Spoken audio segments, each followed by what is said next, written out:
the room where nobody is lying. Picture a large room filled with 100 people. They have been gathered for a simple, almost clinical exercise. Each person is handed an index card and asked to write down, honestly, how they would rate their own ambition, their own effort, and their own life satisfaction on a scale of 1 to 10. No names. No judgment. Just a private, anonymous number. When the cards are collected and the results are tallied, something strange happens. The overwhelming majority of the room, somewhere between 70 and 80 people, write down a number that clusters tightly around 5, 6, or 7. Not terrible. Not exceptional. Comfortable. Acceptable. Fine. Now here is the part that should unsettle you. Ask any one of those people, individually, in a private conversation, what they actually wanted out of their life when they were young, and the answer is almost never 5, 6, or 7. It is almost always something bigger. Something specific. Something they believed, at some point, they were capable of. A business. A craft mastered at the highest level. A body of work that mattered. A family life defined by depth rather than survival. A version of themselves that other people would look at and think, that person is operating on a different level. So what happened between the 10 they once imagined and the 6 they now accept? Nothing dramatic happened. That is the most important sentence in this entire audiobook, and I want you to sit with it for a moment. Nothing dramatic happened. There was no single failure, no single rejection, no single moment of public humiliation that talked these people down from extraordinary to average. What happened instead was thousands of small, invisible negotiations. A slightly lower goal here. A slightly safer choice there. A slightly more comfortable explanation for why now was not quite the right time. One negotiation at a time, the 10 became a 6, and the 6 started to feel normal. And normal started to feel like the truth about who they were. This is the silent majority. Not a political term. Not a generational label. A psychological condition. The silent majority is the enormous population of capable, intelligent, fundamentally talented human beings who have quietly, gradually, and almost imperceptibly agreed to live at the level of average, and who have stopped noticing that they made that agreement at all. And here is the most dangerous part of the entire phenomenon. Average does not feel like decline. It feels like safety. It feels like balance. It feels, in the day-to-day texture of life, like the responsible and mature choice. Nobody wakes up and consciously decides, today I will become unremarkable. Instead, people wake up and make a series of individually reasonable decisions, each one of which seems sensible in isolation, and those decisions compound silently over years into a life that bears almost no resemblance to the one they originally imagined. This audiobook is about compounding. It is about the mechanism by which average becomes not just common but contagious, not just a personal habit but a cultural default, not just a private choice but, for the overwhelming majority of people in every modern society, the most dangerous standard they will ever accept without question. We are going to take this apart piece by piece. We are going to look at the psychological wiring that makes comfort feel safer than ambition, even when ambition is objectively the better long-term bet. We are going to look at the social architecture, the families, schools, and institutions that quietly trained you to expect less than you were originally capable of. We are going to look at who actually benefits, financially and structurally, when the majority of people accept a mediocre standard for their own lives. And we are going to look, in granular and practical detail, at what the rare exceptions, the statistical outliers who escaped the gravitational pull of average, actually did differently. This is not a motivational audiobook. Motivation fades by lunchtime. This is a diagnostic and an engineering manual. By the end, you will understand exactly how the silent majority recruited you, and exactly what it takes to formally and permanently resign your membership. Before we go any further, if this idea has already created a small, uncomfortable flicker of recognition somewhere in your chest, I want you to do one thing. Subscribe to MindLab Audiobooks right now, before you forget, before the moment passes, before the comfortable pull of business as usual talks you out of it.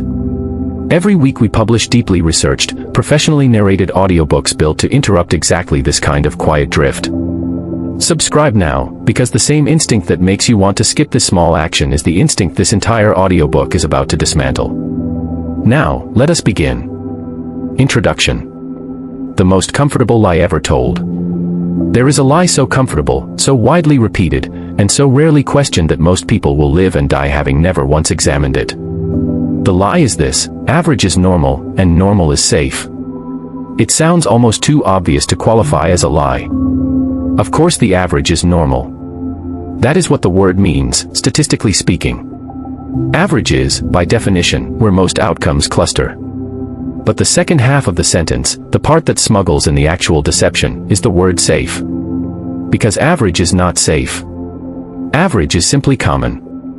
And in a world where outcomes increasingly compound, where small daily differences in effort, skill, and decision-making accumulate into massive gaps over years and decades, common has become one of the riskiest positions a person can occupy. Let us be precise about what we mean by the silent majority, because the term is going to carry significant weight throughout this audiobook, and precision matters. The silent majority is not a reference to people who are poor, uneducated, or unintelligent. Many members of the silent majority are highly educated, financially comfortable, and conventionally successful by every visible external metric. The silent majority is defined not by external circumstance but by an internal orientation. It is the population of people who have adopted, consciously or unconsciously, the standards, ambitions, risk tolerance, and expectations of the group around them as their own personal ceiling. They are silent in a specific sense. They are not silent because they do not speak. They are silent because their deepest individual signal, the original, specific, unedited version of what they actually wanted from their life, has been quieted, smoothed over, and replaced by the ambient noise of what everyone around them seems to want, expect, and accept. The silent majority is not silenced by force. It silences itself, gradually. Through years of small accommodations to the group. And it is a majority in the most literal sense. By definition, average describes where most people land. If you are doing what most people do, expecting what most people expect, and risking what most people are willing to risk, you are, mathematically, a member of the majority. This is not an insult. It is simply a description of a statistical reality that almost nobody applies to themselves, because almost everybody assumes, privately, that they are the exception. This is perhaps the cruelest irony embedded in the entire phenomenon. Ask any room full of people whether they consider themselves average, and the overwhelming majority will say no. People do not identify as average even while behaving in exactly the way that produces average outcomes. This is sometimes called illusory superiority, the well-documented psychological tendency for people to rate themselves as above the median on nearly every desirable trait, even though, mathematically, only half of any population can actually be above the median on any given measure. We believe we are the exception while making all of the choices of the rule. Why does this matter so much? Because if you believe you are already the exception, you feel no urgency to examine your actual behavior, your actual risk tolerance, your actual daily standard.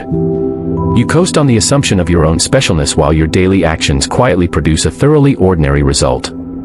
The gap between self-perception and actual behavior is where the silent majority does its most damaging work, because it operates entirely below the level of conscious awareness. Now, let us talk about why this has become more dangerous, not less, in the modern era.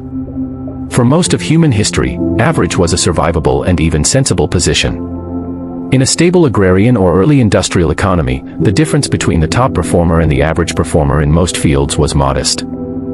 A farmer who worked somewhat harder than his neighbor might produce somewhat more grain. A tradesman who was somewhat more skilled than his competitor might earn somewhat more income. The gap between average and exceptional was linear, bounded, and survivable. That world no longer exists. We now live in what economists call a winner-take-most economy, characterized by what is sometimes referred to as the power law distribution of outcomes.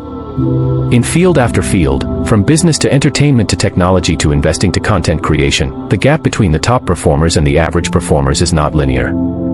It is exponential. A handful of companies capture the overwhelming majority of market value in their sectors.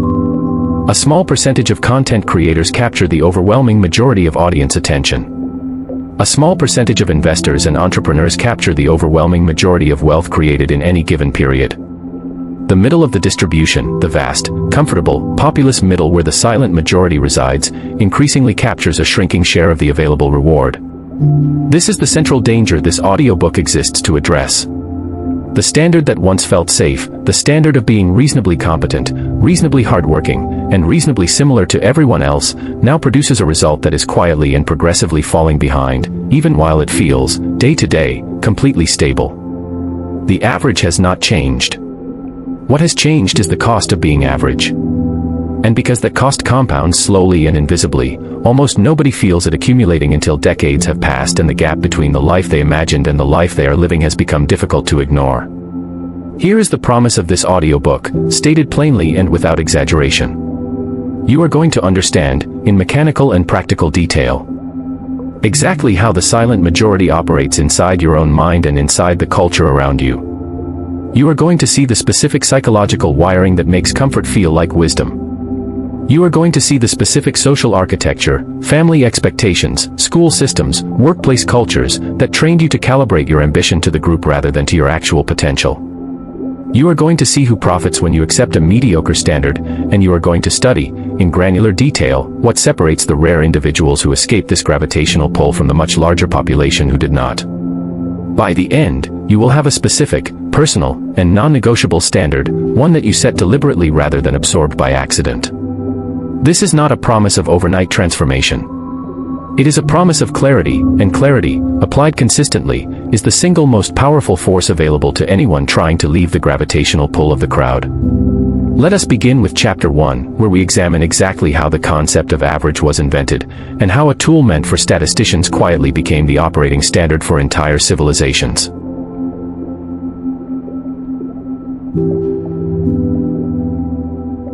Chapter 1, The Birth of Average, How a Statistical Convenience Became a Way of Life. The Invention of the Average Man. To understand how the average became dangerous, we have to go back to where the concept actually came from, because it is not as old, or as natural, as most people assume. In the early 19th century, a Belgian astronomer and statistician named Adolphe Quetelet began applying the mathematics he used to track the movement of stars and planets to an entirely different subject, human beings. Quetelet was fascinated by the fact that when you measured large populations of people, for things like height, chest circumference, or the age at which they married, the results formed a predictable bell-shaped curve. Most measurements clustered around a central point, with progressively fewer people at the extremes. From this observation, Quetelet developed a concept he called l'homme moyen, or the average man. He proposed that this statistical center point represented something more than a mathematical convenience. He suggested that the average man represented the ideal type of a population, the version of a human being that nature was, in some sense, aiming for, with all the individuals on either side of the curve representing various forms of deviation, of error, from this ideal central form. This idea, that the statistical average represents the natural and even ideal form of a human being, with everything else being a deviation or error, is the single most consequential intellectual mistake buried in the foundation of modern life. It took a mathematical tool, designed to summarize large populations for analytical purposes, and quietly transformed it into a moral and developmental standard, an implicit definition of what a normal, acceptable, properly formed human being should be. Quetelet's ideas spread far beyond astronomy and statistics. It influenced the emerging fields of sociology, psychology, education, and eventually medicine and industrial management. Once you have the concept of an average man, it becomes irresistible to start measuring every individual against that average, and to start treating deviation from the average, in either direction, as something requiring explanation, correction, or concern. The factory that needed average people. The timing of this statistical innovation was not accidental. It arrived precisely when the Industrial Revolution needed exactly this kind of thinking to scale. Before industrialization, most economic production happened at the scale of the individual craftsman, the family farm, or the small workshop. A blacksmith, a weaver, or a cobbler developed deeply individual skills, and the variation between practitioners was simply part of the texture of economic life. There was no particular need to define a single, standardized version of a worker, because production itself was not standardized. The factory changed everything. Industrial production required interchangeable parts, interchangeable processes, and, critically, interchangeable workers. A factory owner did not need each worker to bring a unique, individually developed set of skills and judgments to their station on the assembly line. The factory needed each worker to perform a narrowly defined task, at a predictable pace, to a predictable standard, in a way that was functionally identical to every other worker performing that same task. This created enormous economic pressure to define, train for, and select toward an average standard of worker. Educational systems, which had previously served small elites with individualized tutoring, were rapidly scaled to serve entire populations, and the only feasible way to scale education to that degree was to standardize it. Standardized curricula. Standardized testing. Standardized progression through grades defined by age rather than individual readiness. The entire architecture of mass schooling was built, quite explicitly by its original architects, to produce graduates who could function reliably within an industrial economy that depended on predictable, interchangeable human output. This is not a conspiracy theory. It is documented economic and educational history. The architects of mass public education in the industrializing nations of the 19th and early 20th centuries wrote openly about their goals: to produce a literate, punctual, compliant, and standardized workforce capable of functioning within an increasingly complex industrial economy. Individual genius, while occasionally celebrated, was never the design target of the system. Reliable averageness was the design target, because reliable averageness was what the economy of that era actually needed at scale. How measurement became morality. Once you have a system built to produce and measure against an average standard, something subtle and important happens. The statistical average stops being merely descriptive and starts becoming prescriptive. It stops being a measurement of what is and starts being treated as a definition of what should be. This shift from description to prescription is one of the most underappreciated psychological mechanisms in the entire phenomenon of the silent majority. When a school tells a child that their reading level is below average for their age, the intended meaning is purely descriptive, relative to other children in this measured population. This is where you currently stand. But the way it is received, by the child and frequently by the adults around them, is prescriptive and moral. There is something wrong with you, something to be corrected, something that places you in a deficient category relative to a standard you are now expected to strive toward. The same mechanism operates in the opposite direction with equally damaging effect, though it receives far less attention. When a person performs at or near the average, the system generally signals approval, or at minimum, the absence of concern. No flags are raised. No interventions are triggered. No special attention is directed toward the question of whether this person might be capable of significantly more than the average standard requires. The system is calibrated to identify and address deficiency relative to average. It is almost never calibrated to identify and cultivate capability that exceeds what average requires, unless that capability is already dramatically and unmistakably visible. The practical result of this calibration is a powerful asymmetry. Falling below average triggers intervention. Floating at or near average triggers nothing. Exceeding average, unless dramatically and visibly, also tends to trigger very little, because most systems, educational, organizational, and social, are simply not designed to notice or cultivate it. The path of least resistance, the path that triggers no alarms, requires no special effort from the institutions around you, and invites no uncomfortable scrutiny, is the path of landing comfortably at or near the statistical center. This is the first major mechanism by which average became dangerous. It was built, deliberately, into the measuring and sorting institutions of modern life, and those institutions trained entire populations, across many generations, to treat hitting the average mark as a form of success, and to treat the absence of negative attention as a reasonable proxy for doing well. The invisible inheritance. By the time any person reading or listening to this audiobook was born, this entire architecture was already centuries deep and functioning as invisible background infrastructure. Nobody had to deliberately teach you to value average performance. You absorbed it the way you absorbed language, through constant immersion in a system that was built from its statistical foundations upward, to define, measure, sort, and ultimately validate the average outcome as the acceptable outcome. Consider how deeply this is embedded in ordinary language. We describe a person as doing fine, as being normal, as being well-adjusted, and these phrases carry a distinctly positive emotional charge, even though, examined honestly, they often describe nothing more than proximity to the statistical center of the population. Fine is not a description of excellence. It is a description of an absence of deviation. Normal is not a description of optimized human functioning. It is, definitionally, a description of statistical commonness. And yet these words feel like compliments, because an entire civilization's worth of institutional architecture has trained us, generation after generation, to experience proximity to average as a form of safety and approval. This is the invisible inheritance that every member of the silent majority receives long before they are old enough to evaluate or reject it. It does not arrive as an explicit instruction. It arrives as the water you swim in, the unexamined background assumption embedded in every report card, every performance review, every family conversation about how someone is doing, every casual social comparison that quietly measures your life against the lives of the people around you. Why this mattered less in the past? It is important to be fair to the historical context in which this architecture developed, because for a very long period of human economic history, calibrating toward average was not nearly as costly as it has become. In the relatively stable, slowly changing economies of the 19th and much of the 20th century, the difference in outcome between an average worker and an exceptional worker, while real, was bounded. An exceptional factory worker might be somewhat more productive than an average one, might earn a modest premium, might be promoted somewhat more quickly. But the structure of that economy, defined by relatively flat organizational hierarchies, limited geographic mobility of talent and capital, and the absence of technologies that allowed a single individual's output to be distributed to a global audience at near zero cost, placed a natural ceiling on how dramatically outcomes could diverge.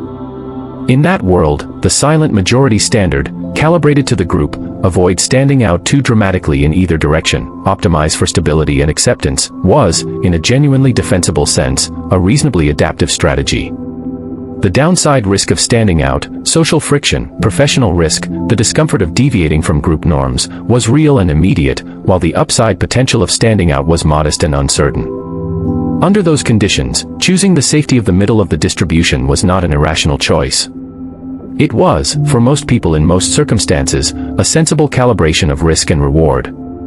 This historical context matters because it explains why the instinct toward average feels so deeply, intuitively correct to the part of your brain that is still, in important ways, calibrated for a world that no longer exists.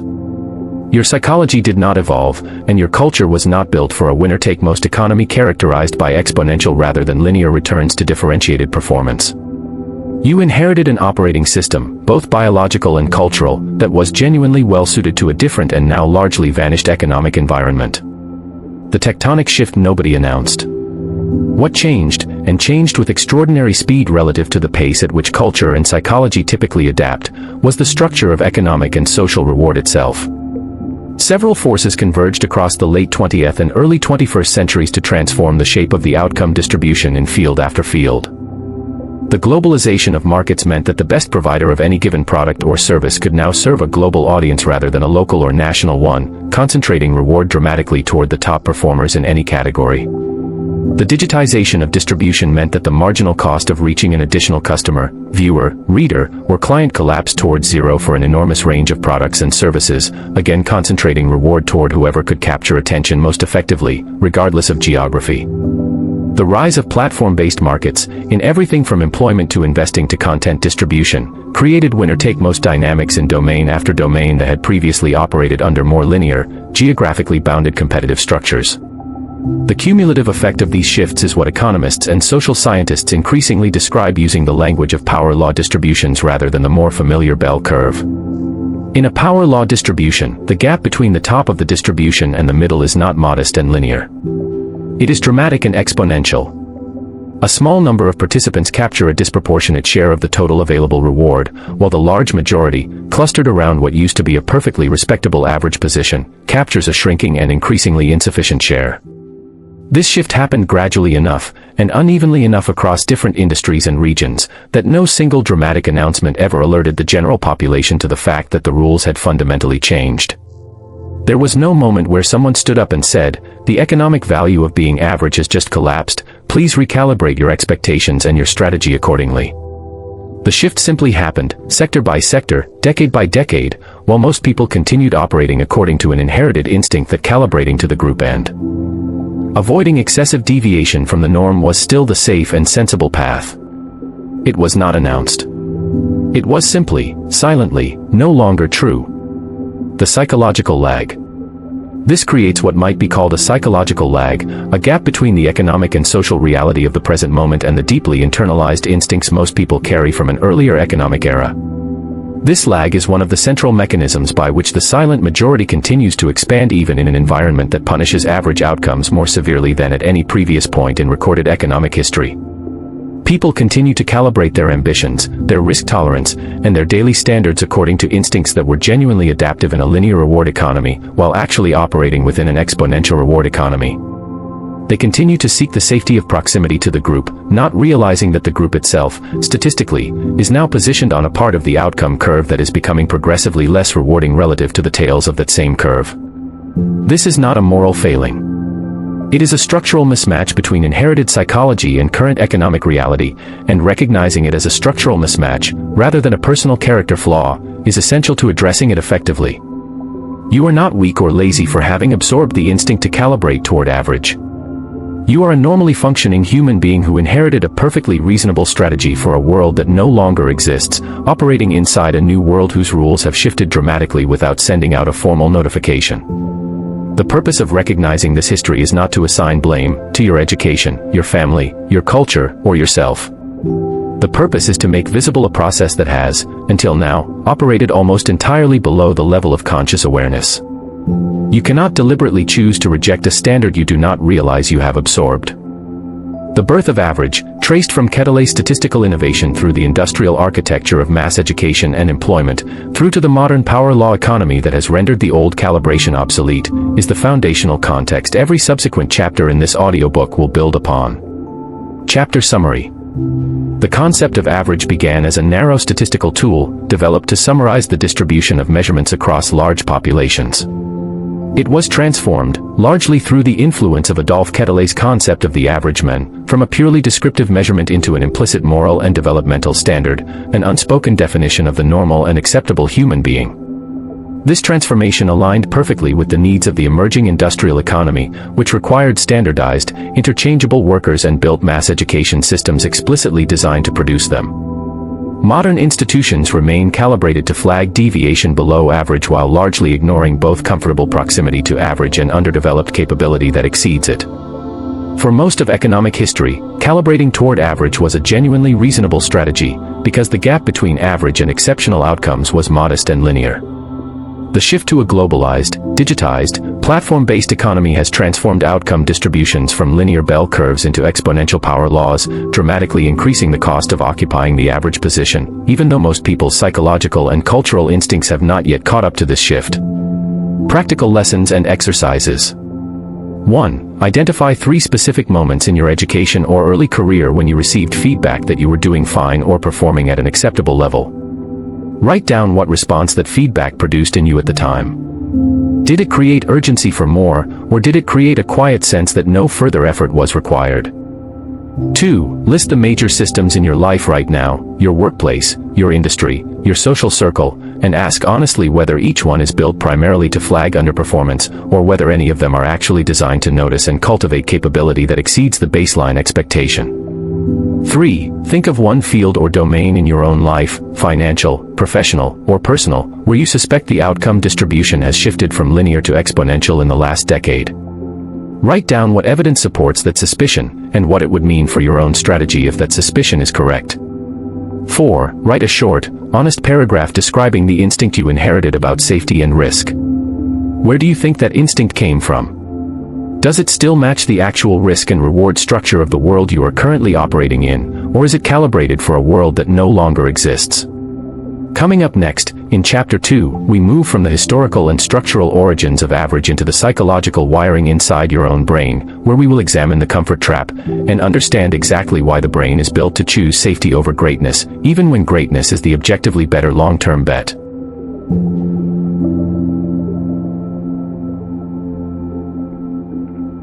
Chapter 2, The Comfort Trap, Why the Brain is Wired to Choose Safety Over Greatness. The ancient machinery running your modern life. Your brain was not built for the world you currently live in. It was built, through hundreds of thousands of years of evolutionary pressure, for a world of immediate physical threats, scarce and unpredictable resources, and small, tightly knit social groups upon which your literal survival depended.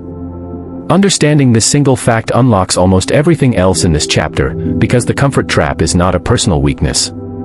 It is ancient machinery, exquisitely well-suited to a world that mostly no longer exists, still running quietly in the background of every decision you make. The part of the brain most responsible for this machinery is sometimes described, somewhat loosely but usefully, as the threat detection system, centered on structures like the amygdala, which constantly and largely unconsciously scans your environment and your imagined future for anything resembling danger. This system does not distinguish particularly well between a genuine physical threat, like a predator in the underbrush, and a modern psychological threat, like the possibility of public failure, financial loss, or social rejection. To this ancient system, the discomfort of stepping dramatically outside your current comfort zone registers, neurologically, in ways that overlap significantly with genuine survival threat. This is why ambitious action so often produces a felt sense of danger that is wildly disproportionate to the actual risk involved. Starting a business, asking for what you are actually worth, publishing your work publicly, ending a relationship that has quietly capped your growth, these actions rarely involve genuine physical danger, yet they reliably trigger the same physiological stress response, elevated heart rate, shallow breathing, a flood of cortisol and adrenaline that would once have been reserved for genuine survival situations. Your nervous system is not lying to you about the intensity of the sensation. It is simply miscalibrated for the actual stakes of the modern decision in front of you. The negativity bias and the asymmetry of loss.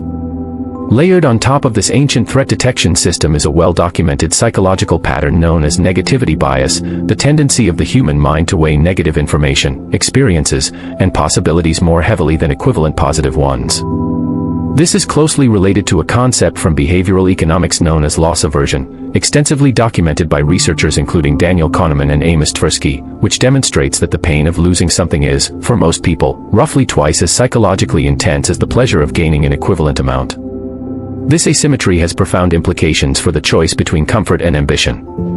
When you contemplate stepping outside the average standard, pursuing an ambitious goal, taking a calculated risk, demanding more from yourself than your environment currently expects, you are implicitly running a mental calculation that weighs the potential gain against the potential loss.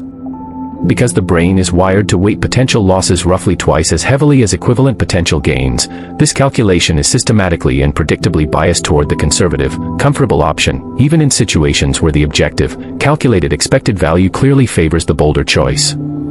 This bias operates largely outside conscious awareness. People rarely experience it as I am irrationally overweighting the risk of this decision. They experience it as a felt sense that the safer option is simply, obviously, the wiser choice. The bias does not announce itself as bias. It disguises itself as prudence, as maturity, as responsible thinking. This disguise is precisely what makes it so effective at quietly steering enormous numbers of people toward the comfortable, average path, generation after generation, without most of them ever recognizing the mechanism at work. The dopamine architecture of small wins. There is a second, equally important piece of neurochemical architecture that reinforces the pull toward comfort and average performance, the brain's reward system, centered substantially around the neurotransmitter dopamine. Contrary to popular oversimplification, dopamine is not primarily a pleasure chemical. It is more accurately understood as a chemical of anticipation, motivation, and reward prediction. Critically, dopamine responds powerfully to reliable, predictable, relatively quick reward cycles. This is precisely why behaviors like checking a phone notification, completing a small and easily achievable task, or receiving a quick piece of social validation produce such a satisfying neurochemical hit. The reward is fast, predictable, and low effort. Ambitious, long-horizon pursuits, by contrast, are neurochemically much less satisfying in the short term, precisely because their reward structure is the opposite, slow, uncertain, and demanding of sustained effort with no guaranteed payoff. Writing the first chapter of a book that might never be published, making the first cold call for a business that might fail, beginning the first month of a discipline whose results will not be visible for years, none of these activities provide the brain with the kind of fast, reliable dopamine hit that smaller, safer, more immediately rewarding activities provide. This creates a structural bias in how people allocate their time and energy, entirely independent of their conscious values or stated goals. Given a choice between an activity that provides a small, certain, immediate reward and an activity that offers a larger but uncertain and delayed reward, the brain's reward architecture will, absent deliberate intervention, consistently nudge behavior toward the former. Over the accumulated decisions of a single day, a year, and a lifetime. This nudge produces an extraordinarily powerful gravitational pull toward exactly the kind of comfortable, average-calibrated existence this audiobook is examining. The social brain and the fear of standing out. Human beings evolved as an intensely social species, and for the vast majority of our evolutionary history, survival depended directly on acceptance by, and integration into, a small social group. Being expelled from the group, in the ancestral environment, was frequently a death sentence. There were no large anonymous societies to disappear into, no alternative communities a short drive away, no possibility of surviving for long as a genuinely isolated individual in a hostile natural environment. This evolutionary history left modern humans with an extraordinarily sensitive social threat detection system, one that registers the possibility of standing out from the group, of attracting negative attention, of being perceived as different, ambitious in a way that implicitly critiques the choices of people around you, as a meaningful threat to social belonging and, by extension, to survival itself. This explains a phenomenon that puzzles many people when they first notice it. Why does pursuing an ambitious goal so often produce subtle but unmistakable social friction, even from people who claim to support you? Family members who express vague concern rather than enthusiasm when you announce a bold plan. Friends who seem oddly invested in highlighting the risks rather than celebrating the possibilities. Colleagues who respond to your increased effort and ambition with subtle mockery, framed as humor, about taking things too seriously. This friction is rarely the product of malice. It is, far more often, the product of an unconscious social mechanism. Your increased ambition implicitly raises the bar against which the people around you are measuring themselves, even if you never say a single word about it directly. Their discomfort with your ambition is frequently a reflection of their own unexamined relationship with the standard you are now visibly exceeding. And because human social wiring treats group harmony and similarity as a proxy for safety, both you and the people around you experience an unconscious pull back toward calibrated sameness, a pull that operates as a kind of psychological gravity holding the entire group toward the statistical center of the distribution. The comfort of predictability. Beyond threat detection, loss aversion, and social calibration, there is a fourth psychological mechanism worth examining closely: the brain's deep preference for predictability over uncertainty, independent of whether that predictability is actually desirable. Predictability allows the brain to allocate its limited cognitive resources efficiently. A predictable environment requires less constant vigilance, less ongoing recalculation of risk and opportunity, less of the mentally taxing work of evaluating genuinely novel situations. This is why people frequently remain in jobs, relationships, and life circumstances that they openly acknowledge are unsatisfying, sometimes for years or decades, specifically because those circumstances are predictable, and the alternative, however potentially better, is uncertain. This preference for predictability over potential improvement is sometimes described using the concept of the status quo bias, extensively documented across behavioral economics and decision science. The status quo bias demonstrates that people will frequently choose to maintain their current situation even when presented with clear evidence that an alternative would produce better outcomes, simply because the current situation is known and the alternative carries the cognitive and emotional burden of uncertainty. The comfort trap, then, is not a single mechanism but a convergence of several distinct psychological and neurological systems. Ancient threat detection, loss aversion, dopamine-driven reward seeking, social calibration instincts, and status quo bias, all independently and simultaneously pulling behavior toward the same general outcome: minimize deviation from the familiar, minimize exposure to uncertain risk, and minimize the discomfort of standing apart from the people around you. Each of these mechanisms, examined individually, made excellent evolutionary sense. Operating together, in the context of a modern economy that increasingly rewards exactly the deviation, risk-taking, and differentiation these mechanisms are designed to suppress, they produce the precise psychological architecture of the silent majority. Why willpower alone cannot solve this? A common and understandable response to learning about this architecture is to conclude that the solution is simply more willpower, more discipline, a stronger conscious determination to override these comfortable, ancient instincts through sheer force of will.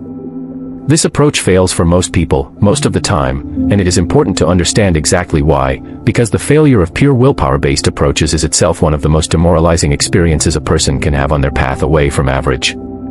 When willpower fails, as it predictably and repeatedly does for almost everyone who relies on it exclusively, people frequently conclude that they personally lack the discipline or character required for an ambitious life, when the actual lesson is much more mundane. Willpower is a depletable, finite cognitive resource, and it is simply not designed to win a sustained, repeated battle against deeply wired neurological and evolutionary architecture, day after day, for years on end. Willpower can win a single battle. It struggles badly to win a war fought daily over a period of years. This is why the most effective approach to escaping the comfort trap, which we will build in extensive practical detail across the later chapters of this audiobook, particularly Chapter 9 and Chapter 10, does not rely primarily on willpower at all. It relies instead on environmental design, identity shift, and systematic habituation to discomfort, approaches that work with the grain of how the brain actually operates rather than attempting to overpower it through sheer conscious force, which is a battle that, fought repeatedly over a long enough time horizon, the comfort-seeking architecture of the brain reliably wins. The false promise of the comfortable path. It is worth pausing to directly examine the central promise that the comfort trap implicitly makes, because this promise, examined honestly, turns out to be false in a way that matters enormously to the argument of this entire audiobook. The comfort trap implicitly promises that choosing the safe, familiar, average-calibrated path will protect you from pain, loss, and regret.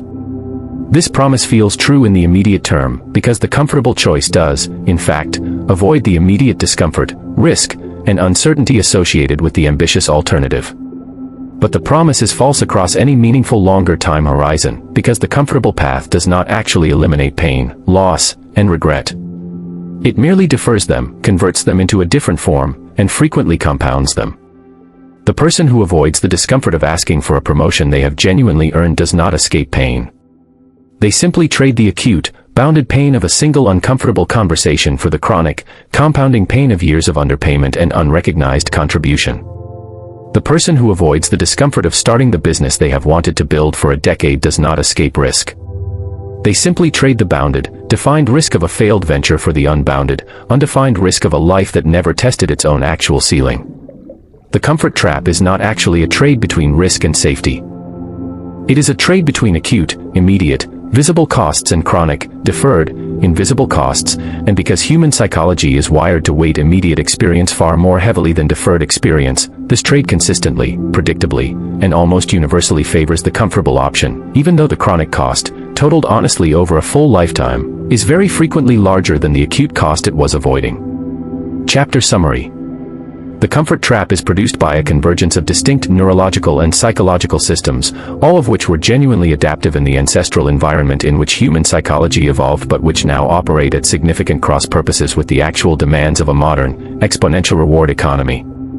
Ancient threat detection architecture treats modern psychological risks, like public failure or financial uncertainty, with a physiological intensity once reserved for genuine survival threats. Loss aversion causes the brain to weigh potential losses roughly twice as heavily as equivalent potential gains, systematically biasing decision-making toward the conservative choice. The dopamine reward system favors fast, certain, low-effort rewards over the slower, uncertain, higher-effort rewards associated with ambitious long-horizon pursuits.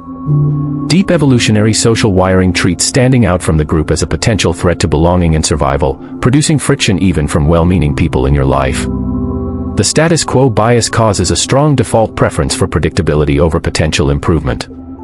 Because these mechanisms are deeply wired rather than simple matters of insufficient willpower, overcoming the comfort trap requires environmental design and systematic habituation rather than reliance on willpower alone. The comfortable path does not actually eliminate risk and pain. It defers, converts, and frequently compounds them into a chronic and largely invisible cost. Practical lessons and exercises. 1. Identify one ambitious action you have been avoiding. Write down, with complete honesty, the physical sensations you notice when you imagine taking that action. Notice how closely those sensations resemble a genuine survival threat, and remind yourself explicitly that the intensity of the sensation does not match the actual stakes involved. 2. For 1 week, track every time you choose a small, certain, immediately satisfying activity over a larger, less certain, delayed one. Do not judge the choices. Simply observe the pattern and notice how frequently the dopamine architecture described in this chapter is steering your daily behavior. 3. Think of one ambitious goal you have shared with people close to you. Recall their actual reaction. Was it unreserved enthusiasm, or did it carry a note of caution, concern, or subtle minimization? Consider, without assigning blame, whether their reaction may have reflected their own relationship with the standard you were exceeding rather than an objective assessment of your plan. 4. Identify one area of your life where you have chosen predictability over a likely improvement, purely because the alternative felt uncertain. Calculate honestly what the chronic, deferred cost of that choice has been over the time you have maintained it, and compare that chronic cost to the acute, bounded cost of the change you avoided. In Chapter 3, we move from the internal architecture of the brain to the external architecture of relationships, where we will examine the approval algorithm, and understand exactly how the need to belong quietly edits your ambition long before you are consciously aware it is happening.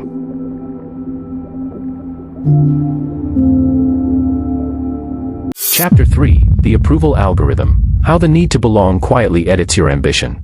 The Invisible Editor. Imagine, for a moment, that every ambition you have ever formed passed through an invisible editor before it reached your conscious awareness. This editor does not delete your ambitions outright. That would be too obvious, too easily noticed and resisted. Instead, the editor does something far more subtle and far more effective.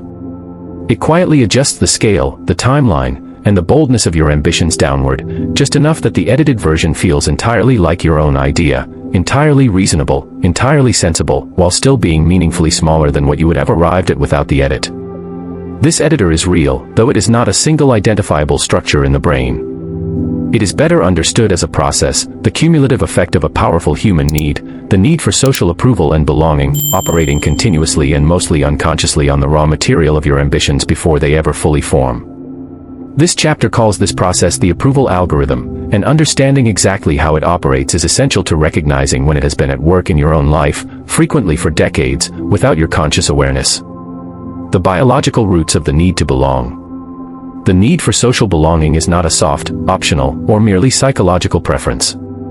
It is, as established in the previous chapter, deeply rooted in human evolutionary biology, with consequences for survival that were, for the vast majority of human history, entirely literal. Exclusion from the group meant exposure, starvation, and death. This is why social rejection registers in the brain using neural circuitry that significantly overlaps with the circuitry used to process physical pain, a finding extensively documented in social neuroscience research using brain imaging studies of social exclusion. Because the stakes of social belonging were so existentially significant throughout most of human evolutionary history.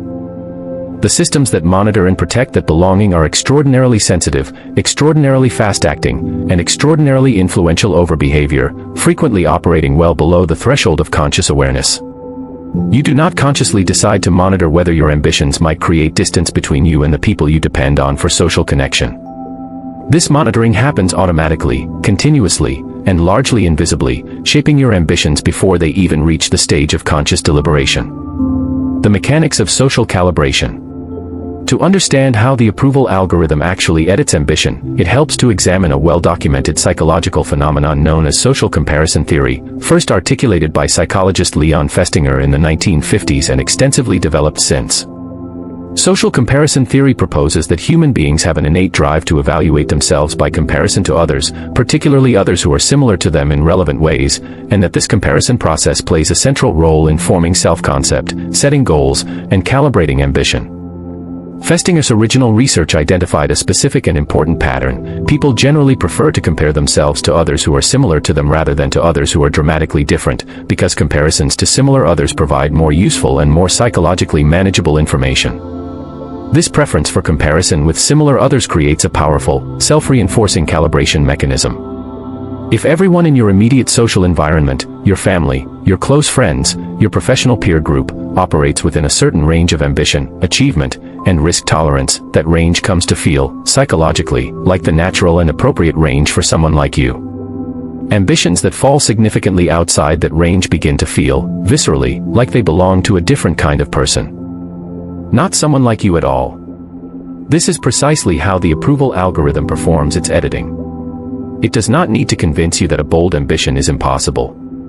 It only needs to convince you that a bold ambition is not for someone like you, that it belongs to a different category of person, a different kind of life than the one you and the people around you are living. This framing is far more effective than direct discouragement, because it does not need to be argued with or overcome through logic.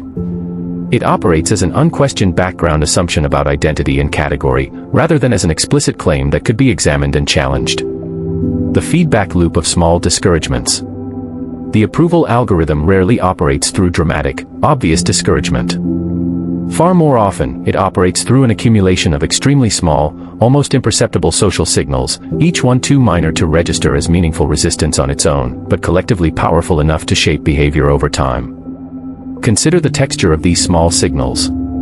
A slightly longer pause before a friend responds with enthusiasm to news of an ambitious plan. A question framed around risk rather than possibility. Have you thought about what happens if this does not work out, rather than, this is exciting, tell me more about how you are going to make this happen. A joke, delivered with apparent affection, that subtly frames ambition as a phase you will likely grow out of.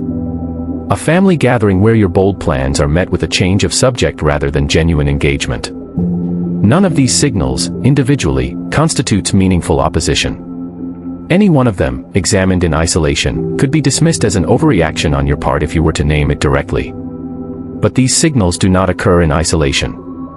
They occur as a continuous, low-level background hum, repeated across hundreds and thousands of social interactions over years and decades. And the cumulative effect of that repetition is a powerful, largely unconscious recalibration of what feels normal, safe, and appropriate to want. This is the feedback loop of small discouragements, and its power lies precisely in its subtlety. A single dramatic act of discouragement would be easy to identify, resist, and reject. A continuous low hum of barely perceptible social friction is far harder to notice, and therefore far more effective at shaping behavior over the long run. The paradox of well-meaning sabotage. One of the most psychologically uncomfortable truths examined in this chapter is that the people most responsible for activating the approval algorithm in your life are rarely malicious. They are, overwhelmingly, the people who care about you the most: parents, close friends, spouses, and other intimate relations.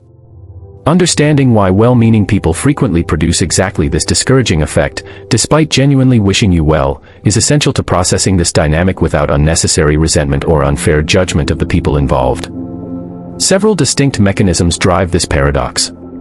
First, people who care about you are also the people most invested in your safety, and as established in Chapter 2, the threat detection systems of the brain are calibrated to weight potential loss and risk far more heavily than potential gain. A parent or spouse who expresses caution about your ambitious plan is very frequently not attempting to suppress you. They are experiencing, on your behalf, the same loss-averse calculation that your own brain would run if it were operating purely on ancient survival logic, and they are voicing that calculation out of genuine concern for your well-being. Second, and more subtly, the ambitions of people close to us implicitly invite a comparison that can be genuinely uncomfortable, even for people who love us deeply and would never consciously wish to hold us back. If your sibling, your close friend, or your spouse pursues a bold, ambitious path that you have not pursued yourself, their choice implicitly raises a question about your own choices, a question neither of you may ever articulate directly, but one that registers, nonetheless, somewhere beneath conscious awareness. This implicit, uncomfortable comparison can produce subtle resistance to your ambition that has nothing to do with malice and everything to do with the difficult emotional work of sitting with a comparison that the other person has not consciously chosen to make but cannot entirely avoid feeling. Third, people who care about you have generally built their relationship with you around a specific, established version of who you are and what you are capable of. A significant expansion of your ambition implicitly requires the people around you to update their entire model of who you are, a process that requires real cognitive and emotional effort, and that can feel, even to well-meaning people, like a kind of instability or unpredictability in a relationship they had previously experienced as settled and known. None of these mechanisms excuse discouragement that genuinely and unfairly limits your growth. But understanding them allows you to respond to this dynamic with clarity rather than either naive surprise or unnecessary resentment. The people activating the approval algorithm in your life are very rarely your enemies. They are, far more often, ordinary people running the same ancient psychological software you are running, applied, in this case, to you rather than to themselves. The internalized audience. Perhaps the most important and most difficult to detect form of the approval algorithm is not the external social pressure exerted by actual people in your life, but the internalized version of that pressure that continues operating even in complete isolation, even when no actual person is present to react to your ambitions at all. Over years of social calibration, most people develop what might be called an internalized audience, a mental simulation of how the significant people in their life would react to a given choice, ambition, or action. This internalized audience operates continuously, running in the background of decision-making, long after the actual people who originally shaped it have stopped being directly relevant to your life, and sometimes long after some of those people have died.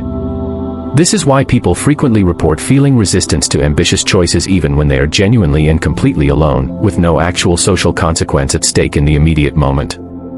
The hesitation to write the book nobody asked you to write, to start the business nobody encouraged you to start, to make the bold career change with no audience watching at all, is frequently driven entirely by this internalized audience rather than by any actual present social pressure.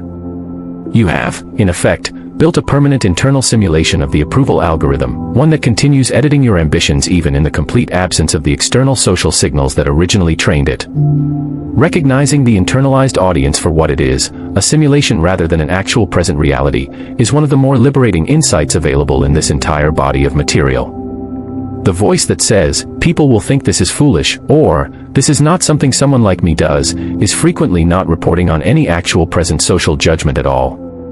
It is replaying a simulation built from years of accumulated small signals, a simulation that may have once accurately reflected the people in your environment but that frequently continues operating long after those people, or their actual opinions, have become irrelevant to the choice in front of you. How the algorithm shapes entire life trajectories. The cumulative effect of the approval algorithm, operating continuously across childhood, adolescence, and adulthood, is the gradual, almost imperceptible narrowing of an entire life trajectory. Each individual edit, each small downward calibration of ambition in response to social signals, real or internalized, seems trivial in isolation. But these edits compound over decades, in exactly the same way that the small comfortable choices examined in Chapter 2 compound over decades, and the cumulative effect is the same. A person who began life with a wide range of genuinely possible trajectories gradually narrows, edit by edit, toward the much smaller range of trajectories considered normal, acceptable, and safe by the people and internalized audiences that have shaped their approval algorithm. This is one of the central mechanisms by which the silent majority continues to recruit new members, generation after generation, almost entirely without conscious intention on the part of anyone involved. Parents who love their children and genuinely want the best for them nonetheless transmit their own approval algorithm, shaped by their own upbringing and their own social calibration, to the next generation, who then transmit a further refined version to the generation after that. No individual in this chain is acting with any intention to suppress ambition. Each individual is simply operating according to deeply internalized instincts about safety, belonging, and appropriate calibration, instincts that, examined collectively across generations, produce the broad, comfortable, statistically average population this audiobook is examining. Beginning to recognize the edits. The remainder of this audiobook will provide extensive practical tools for resetting your personal standard independent of the approval algorithm's influence, particularly in Chapter 9. But the foundational work begins here, with simple, honest recognition. Recognition, on its own, does not immediately change behavior. But it is an absolutely necessary precondition for change. Because you cannot deliberately choose to override an editing process you have never noticed operating. Begin paying attention to the specific moments when an ambition forms in your mind and then quietly shrinks before you have even had the chance to examine it consciously. Begin noticing the internalized audience and the specific voices, real or composite, that audience seems to be built from. Begin distinguishing between genuine, well-reasoned caution, which has real value and should not be dismissed, and reflexive, socially calibrated discouragement, which operates automatically and frequently has very little to do with the actual merits of the ambition in question. This distinction, between genuine reasoned caution and reflexive social calibration, is one of the most practically valuable skills this entire audiobook can offer you, and it will be developed further as we move into the chapters ahead. Chapter Summary. The approval algorithm is the continuous, largely unconscious process by which the deep human need for social belonging edits and downscales ambition before it ever reaches full conscious deliberation.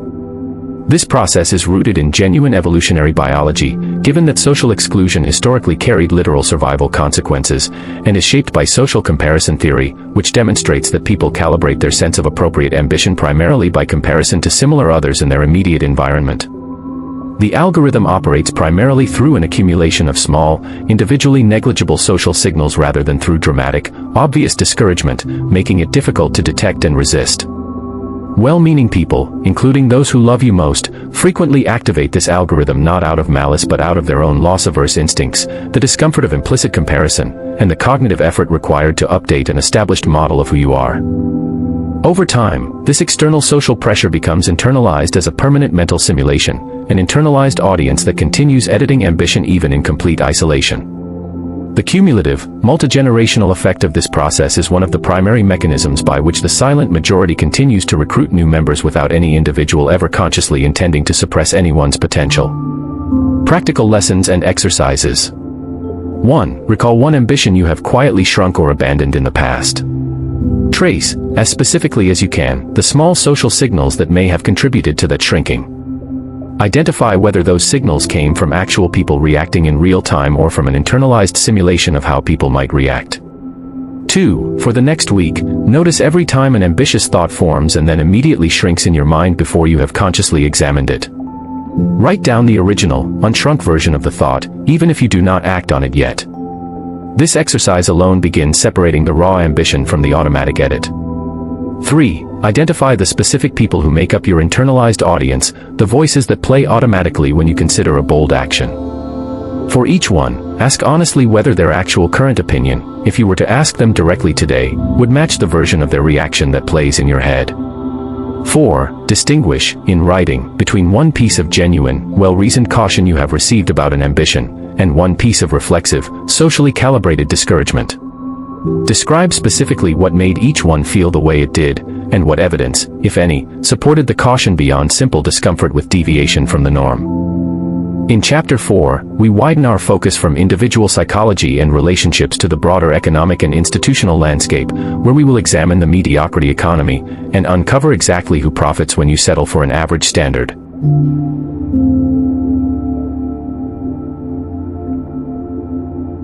Chapter 4, The Mediocrity Economy, Who Profits When You Settle? A question rarely asked. Throughout the first 3 chapters of this audiobook, we have examined the average standard as a kind of accident, a historical artifact, a psychological default produced by ancient brain wiring and the ordinary dynamics of human social belonging. All of that is true, and none of it should be abandoned as we move into this chapter. But there is another dimension to the persistence of average that deserves equally serious attention, and it is a dimension most people never pause to examine, the question of who actually benefits, financially and structurally, when large populations accept a comfortable, average standard for their own ambition, effort, and expectations. This is not a chapter built on conspiracy theory, and it would be a mistake to read it that way. Nobody needs to secretly coordinate a plan to keep people average in order for entire categories of business and institutional models to become heavily, structurally dependent on exactly that outcome. The mediocrity economy does not require a conspiracy. It requires only ordinary market incentives operating, generation after generation, on a population that is already, for the psychological and historical reasons examined in the previous chapters, inclined toward comfort and calibration to the group. Businesses and institutions that profit from this inclination simply discover what works, optimize for it, and scale it, exactly as they would optimize for any other reliable source of revenue or stability. The attention economy's dependence on dissatisfied comfort. Consider, first, the enormous modern economy built around capturing and monetizing human attention, streaming entertainment, social media platforms, casual mobile gaming, and the broader category of products designed to be engaging, immersive, and easy to consume in large quantities.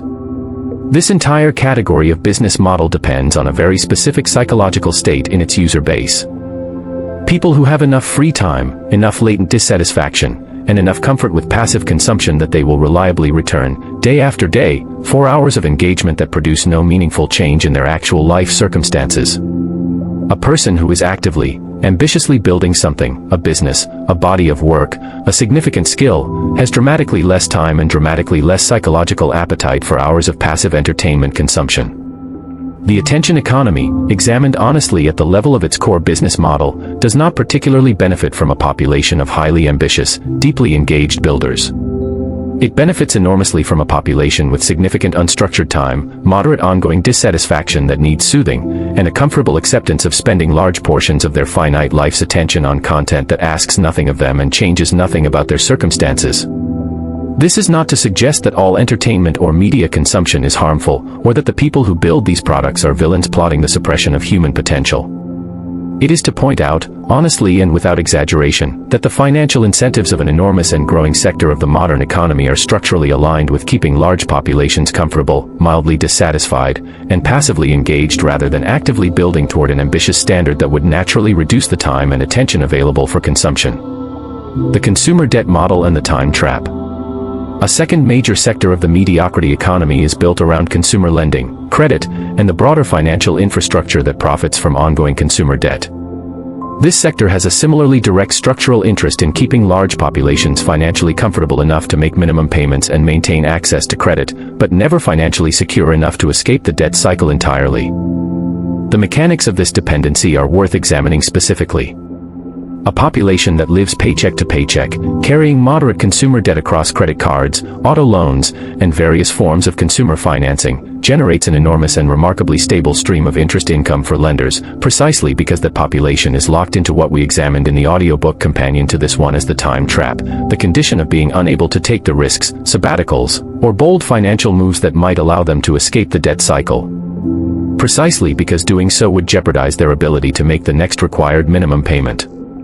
This is a population that is, in a very real structural sense, financially average, not poor enough to be in a genuine crisis that would trigger dramatic intervention, but not financially independent enough to escape the debt servicing relationship that generates ongoing revenue for the lending sector. The entire architecture of consumer credit marketing, easy approval processes, rewards programs that incentivize spending, minimum payment structures that make debt feel manageable while maximizing the duration and total cost of repayment, is optimized, whether through deliberate design or simple evolutionary market pressure, toward maintaining exactly this average, comfortably indebted financial position across as large a population as possible for as long as possible. The educational credentialing system. A third sector worth examining carefully is the educational credentialing system, particularly at the secondary and post-secondary level, which has, over the past several decades, become substantially organized around a business model that depends on large volumes of students pursuing relatively standardized credentials, frequently financed through substantial debt, in pursuit of a relatively standardized set of career outcomes. This is a genuinely uncomfortable topic to examine honestly, because education carries enormous and well-deserved cultural prestige, and the institutions involved are staffed overwhelmingly by people who entered the field out of a genuine desire to help students learn and grow. None of that genuine good intention changes the underlying structural reality. An educational system financed substantially through tuition, much of it debt-financed, has a structural interest in maximizing enrollment and standardizing the credentialing process in ways that are administratively efficient and financially predictable, interests that do not automatically or naturally align with cultivating the kind of individual, deviation-tolerant, ambition-maximizing development this audiobook is advocating for.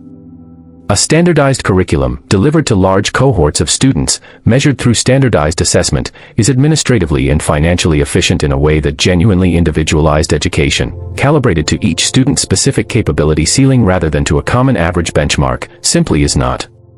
The economics of mass education, much like the economics of the original industrial factory examined in Chapter 1, favor standardization over individuation, and the credentialing model that has grown up around this system has, over time, become substantially dependent on producing large, relatively standardized cohorts of graduates calibrated to a common, average expectation of capability and ambition. The employment system's preference for predictable labor.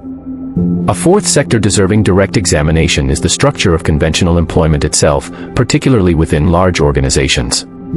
There is a real and significant sense in which large organizations, considered purely from the standpoint of operational efficiency, benefit from a workforce that is competent, reliable, and reasonably ambitious, but not so individually ambitious that retention becomes difficult, not so individually exceptional that compensation expectations become disruptive to existing pay structures, and not so inclined toward independent risk-taking that loyalty to the organization's hierarchy and processes becomes unreliable. This is, again, not a matter of deliberate malicious intent on the part of any individual manager or executive.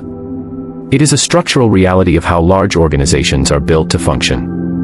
Compensation systems within large organizations are frequently built around standardized pay bands, calibrated to market averages and internal equity considerations, rather than around the actual marginal value that an exceptional individual contributor might be capable of producing if given dramatically expanded scope, resources, and incentive.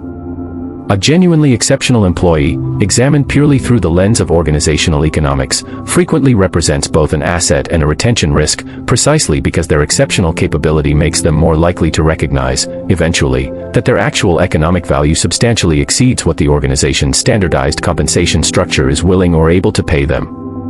This creates a subtle but real structural incentive within many large organizations to manage exceptional ambition rather than to maximally cultivate and reward it, an incentive that operates at the level of institutional structure and incentive design, independent of the genuine good intentions of any specific individual manager, who is not profiting from your average standard. Having examined several sectors that benefit, structurally, from large populations accepting an average standard, it is equally important to identify, with the same level of honesty, who specifically does not benefit from your acceptance of an average standard, because this distinction is central to the practical argument of this entire Audiobook. You do not benefit from accepting an average standard, examined across any meaningful time horizon. The compounding cost of average performance, average effort, and average ambition, examined across a full career and a full lifetime, is not a neutral or harmless cost.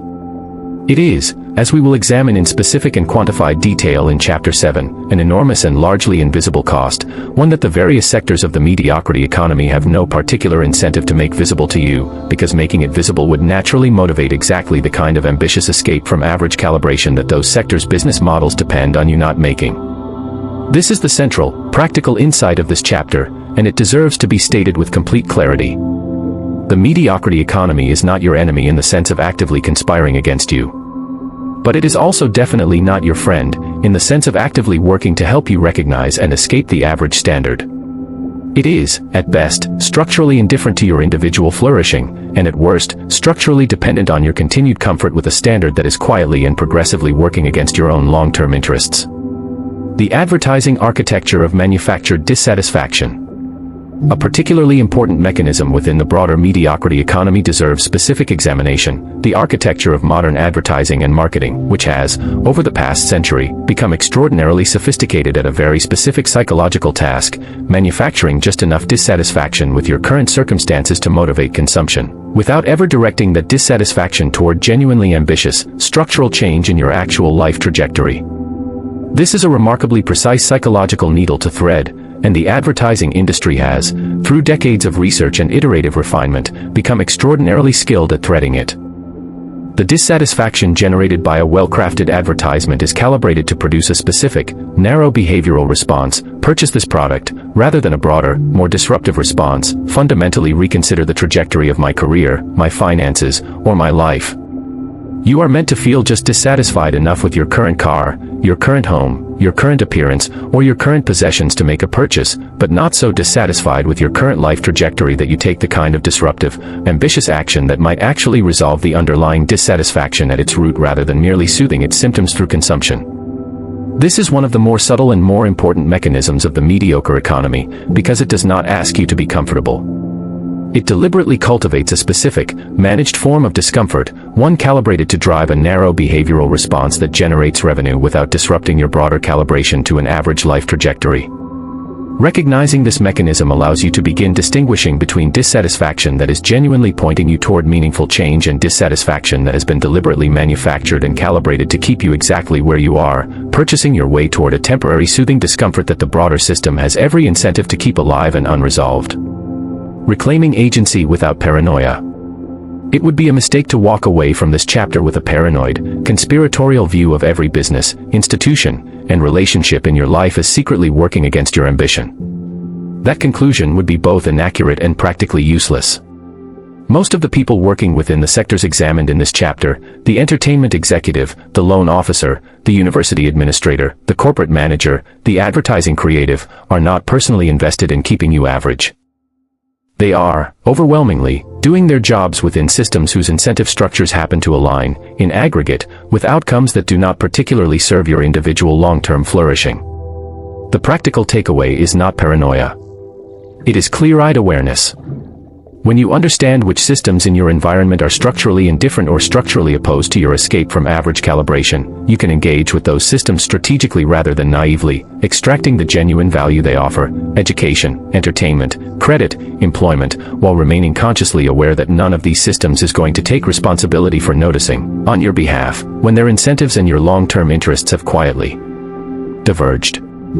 That responsibility, as uncomfortable as it may be to fully accept, belongs entirely to you. Chapter summary. Several major sectors of the modern economy benefit structurally, though not necessarily through deliberate conspiracy, from large populations accepting a comfortable, average standard for their own ambition and effort. The attention economy depends on populations with significant unstructured time and a comfortable willingness to consume passively rather than build actively. The consumer credit industry profits from populations that remain financially average, comfortably indebted, and unable to take the risks that genuine financial independence would require.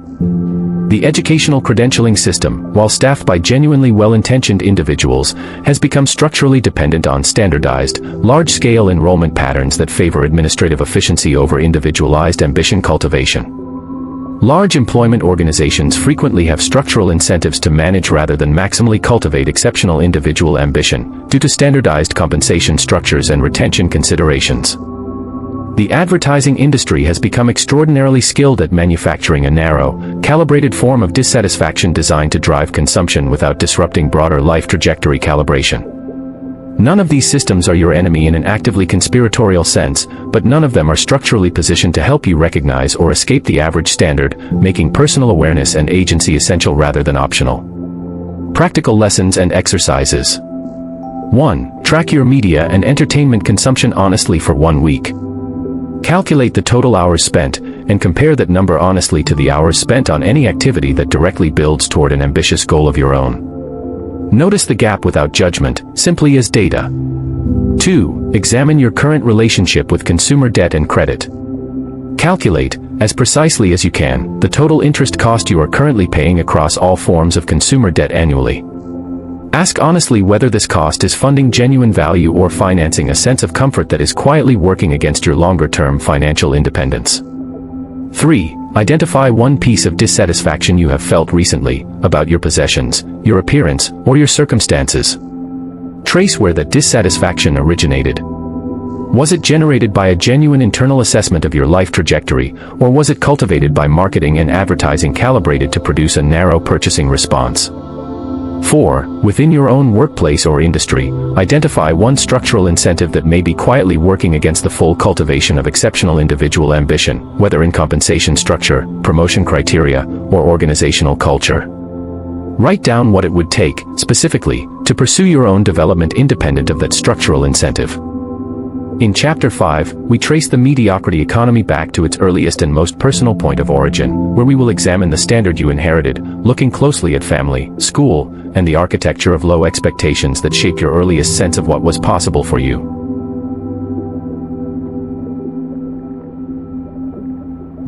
Chapter 5, the standard you inherited, family, school, and the architecture of low expectations. The standard arrives before the language to question it.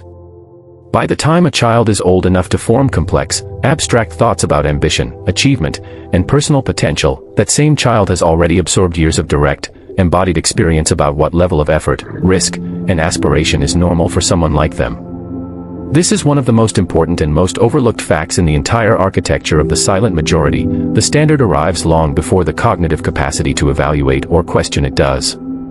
This chapter examines the two most powerful early sources of that inherited standard, family and school, and traces specifically how each one, frequently with the best possible intentions, constructs an early ceiling that quietly shapes decades of subsequent behavior. The family is the first calibration environment.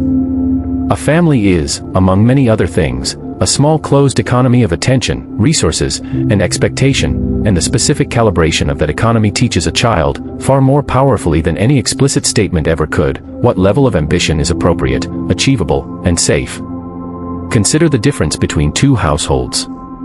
In the first, financial conversations, when they happen at all, are framed primarily around scarcity and limitation. We cannot afford that, money does not grow on trees, people like us do not get opportunities like that. In the second household, financial conversations are framed around possibility and strategy, even amid genuine financial constraint. Here is what it would take to afford that, here is how we are working toward that, here is what we are learning about how money and opportunity actually work. Both households may face genuinely similar objective financial circumstances. But the children raised in each household absorb dramatically different implicit standards about what is possible for someone like them. Standards that will continue operating, largely unconsciously, for decades after the child has left the household and entered an adult life with circumstances that may bear very little resemblance to their childhood economic reality. The actual content of family finances matters far less, in the long run, than the implicit narrative about possibility, agency, and constraint that surrounds those finances. This same calibration dynamic operates across every dimension of family life, not merely the financial. The language used around career, around education, around relationships, around physical health, and around emotional resilience all transmits an implicit standard, a felt sense of what level of ambition, effort, and risk tolerance is normal and appropriate for a person from this particular family. The specific mechanism of praise and its unintended effects. One of the most well-documented and most counterintuitive mechanisms in this entire area of research concerns the specific language used in praising children, and how different forms of praise produce dramatically different long-term effects on ambition and resilience. Psychologist Carol Dweck's extensive body of research on what she terms fixed versus growth mindsets demonstrates a critical distinction. The practical consequences of this distinction are enormous and directly relevant to the architecture of average examined throughout this audiobook.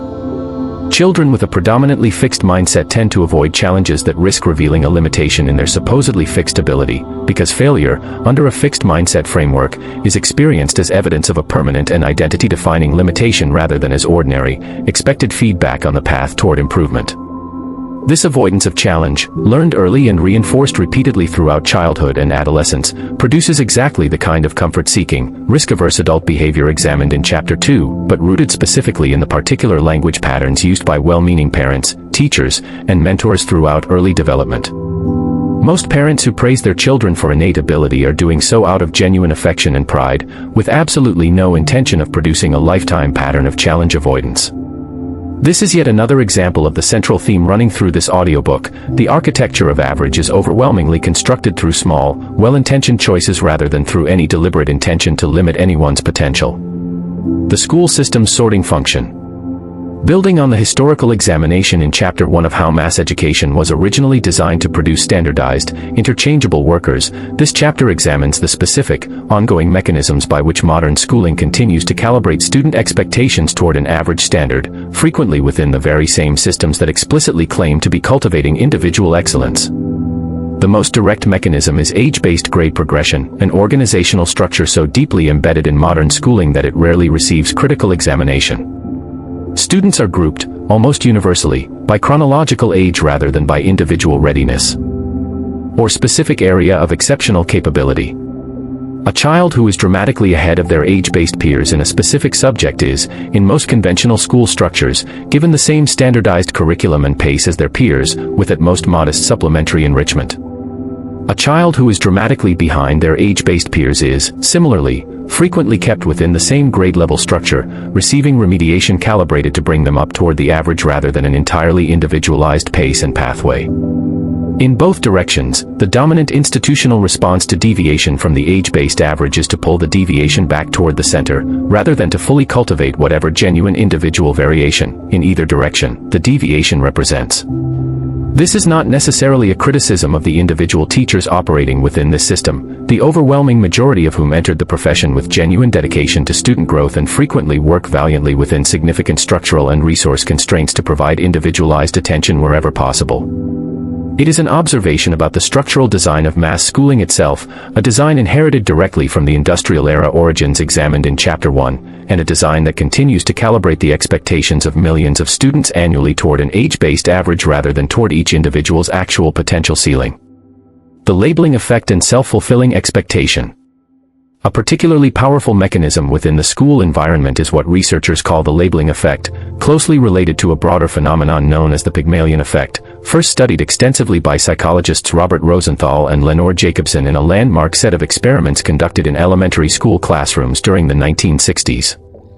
In their original research, Rosenthal and Jacobson told teachers that certain students, who had actually been selected entirely at random, had scored exceptionally well on an aptitude test and were expected to show significant academic growth over the coming year. By the end of the year, these randomly selected students showed measurably greater academic improvement than their classmates, despite having no actual underlying difference in ability at the start of the study.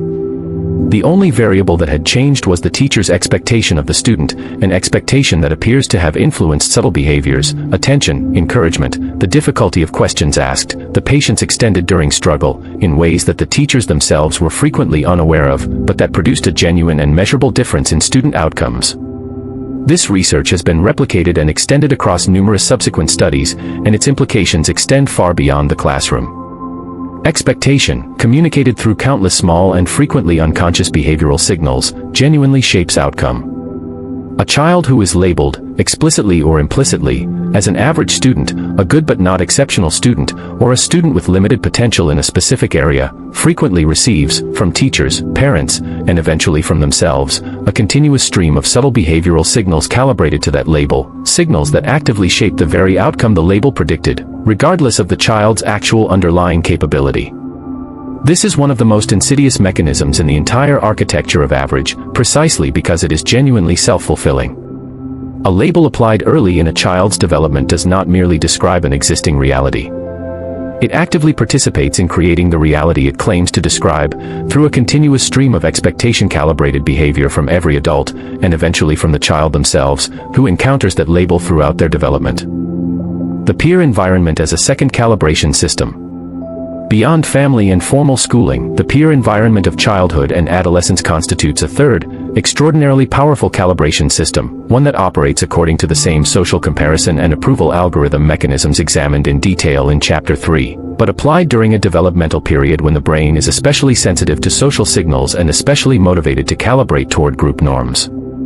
Adolescent neuroscience research has demonstrated that the brain's sensitivity to social evaluation and peer approval peaks during the teenage years, a period during which the prefrontal cortex, responsible for long-term planning and impulse regulation, is still substantially underdeveloped relative to the more emotionally and socially reactive limbic structures of the brain. This creates a developmental window in which peer-based social calibration exerts an unusually powerful influence on emerging identity, ambition, and standard setting, precisely at the moment when an individual's fundamental sense of what is normal, acceptable, and appropriate for someone like them is still being actively formed.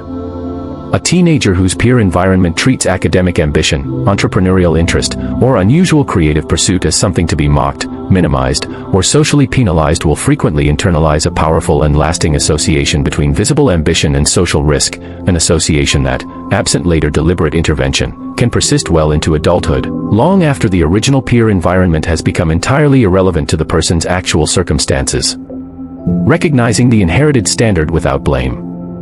It is essential, in concluding this chapter, to address directly a risk inherent in examining one's family, school, and peer history this closely, the risk of converting this analysis into blame, resentment, or a sense of victimhood directed at parents, teachers, and peers who were, in the overwhelming majority of cases, doing the best they could with the understanding, resources, and circumstances available to them. The purpose of this chapter is not to assign blame. It is to make visible an inheritance that has, until now, operated largely below the level of conscious examination. You did not choose the family economy of attention and expectation you were born into. You did not choose the age-based sorting structure of the school system you were educated within. You did not choose the specific peer environment that calibrated your adolescent sense of social risk and reward. These were inherited circumstances, absorbed during a developmental period before you had the cognitive capacity or the life experience to evaluate them critically. But here is the essential and genuinely liberating point that this chapter exists to establish: an inherited standard, once made visible and consciously examined, is no longer an unconscious, automatic inheritance. It becomes, instead, a choice. You can examine the specific standard you absorbed from your particular family, school, and peer environment, identify which elements of that standard genuinely serve your actual adult goals and values, and consciously, deliberately revise the elements that do not. This is precisely the work that Chapter 9 of this audiobook will guide you through in detailed, practical terms. For now, the essential task is recognition, seeing clearly, for the first time, the specific architecture of low or average expectation that was constructed around you long before you had any say in its design. Chapter Summary. The standard of ambition, effort, and risk tolerance that shapes adult behavior is established largely during childhood and adolescence, well before the cognitive capacity to consciously evaluate that standard has developed. Family environments transmit implicit standards about possibility and constraint through the language and framing used around finances, career, and risk, frequently independent of actual objective circumstances. The specific language used in praise, particularly the distinction between praising innate ability versus praising effort and process, produces measurably different long-term patterns of challenge-seeking versus challenge avoidance, as demonstrated extensively in Carol Dweck's research on fixed and growth mindsets. The school system's age-based sorting structure, inherited directly from its industrial-era origins, continues to calibrate student expectation toward an average standard defined by chronological age rather than individual readiness or potential. The Pygmalion effect, demonstrated in Rosenthal and Jacobson's landmark research, shows that adult expectation, communicated through subtle and frequently unconscious behavioral signals, genuinely and measurably shapes student outcome, making early labeling a self-fulfilling mechanism. The adolescent peer environment exerts an unusually powerful calibrating influence during a developmental window when social sensitivity peaks while long-term planning capacity is still maturing. None of these mechanisms were chosen by the individual who inherited them, and recognizing them clearly, without blame, is the essential first step toward consciously revising the inherited standard. Practical lessons and exercises. 1. Recall the specific language used around money, ambition, and risk in your childhood household. Write down 3 specific phrases or recurring themes you remember. Identify whether each one transmitted a sense of possibility or a sense of limitation, and consider how that early framing may still be operating in your adult financial and career decisions. 2. Think back to how you were typically praised as a child, whether for innate ability or for effort and process. Identify one area of your adult life where you notice a pattern of avoiding challenges that might reveal a limitation, and consider whether that pattern traces back to this early praise calibration. 3. Recall any specific label, academic, social, or behavioral, that was applied to you during your school years. Write down how that label may have shaped the expectations of the adults around you, and trace whether you can identify a self-fulfilling pattern in how that label's prediction came to be realized in your subsequent behavior or outcomes. 4. Identify one element of the standard you inherited, from family, school, or peers, that you now recognize does not serve your actual adult goals and values. Write a brief, specific description of the revised standard you would consciously choose to replace it with. In Chapter 6, we examine a mechanism that operates continuously throughout adult life, long after family, school, and adolescent peer groups have receded in direct influence, where we will explore the comparison trap, and understand why measuring yourself against the crowd guarantees that you remain a permanent member of it.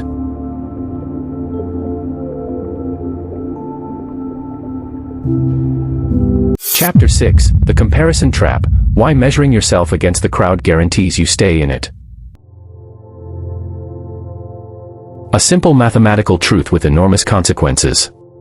There is a simple mathematical truth buried inside this chapter's title, and it is worth stating plainly before we explore its psychological mechanics. If your personal benchmark for success, progress, and adequacy is defined by comparison to the people around you, and the people around you are, by definition of how social networks form, overwhelmingly similar to you in circumstance, background, and trajectory, then your benchmark is mathematically anchored to a population that is, almost by construction, clustered near the statistical average.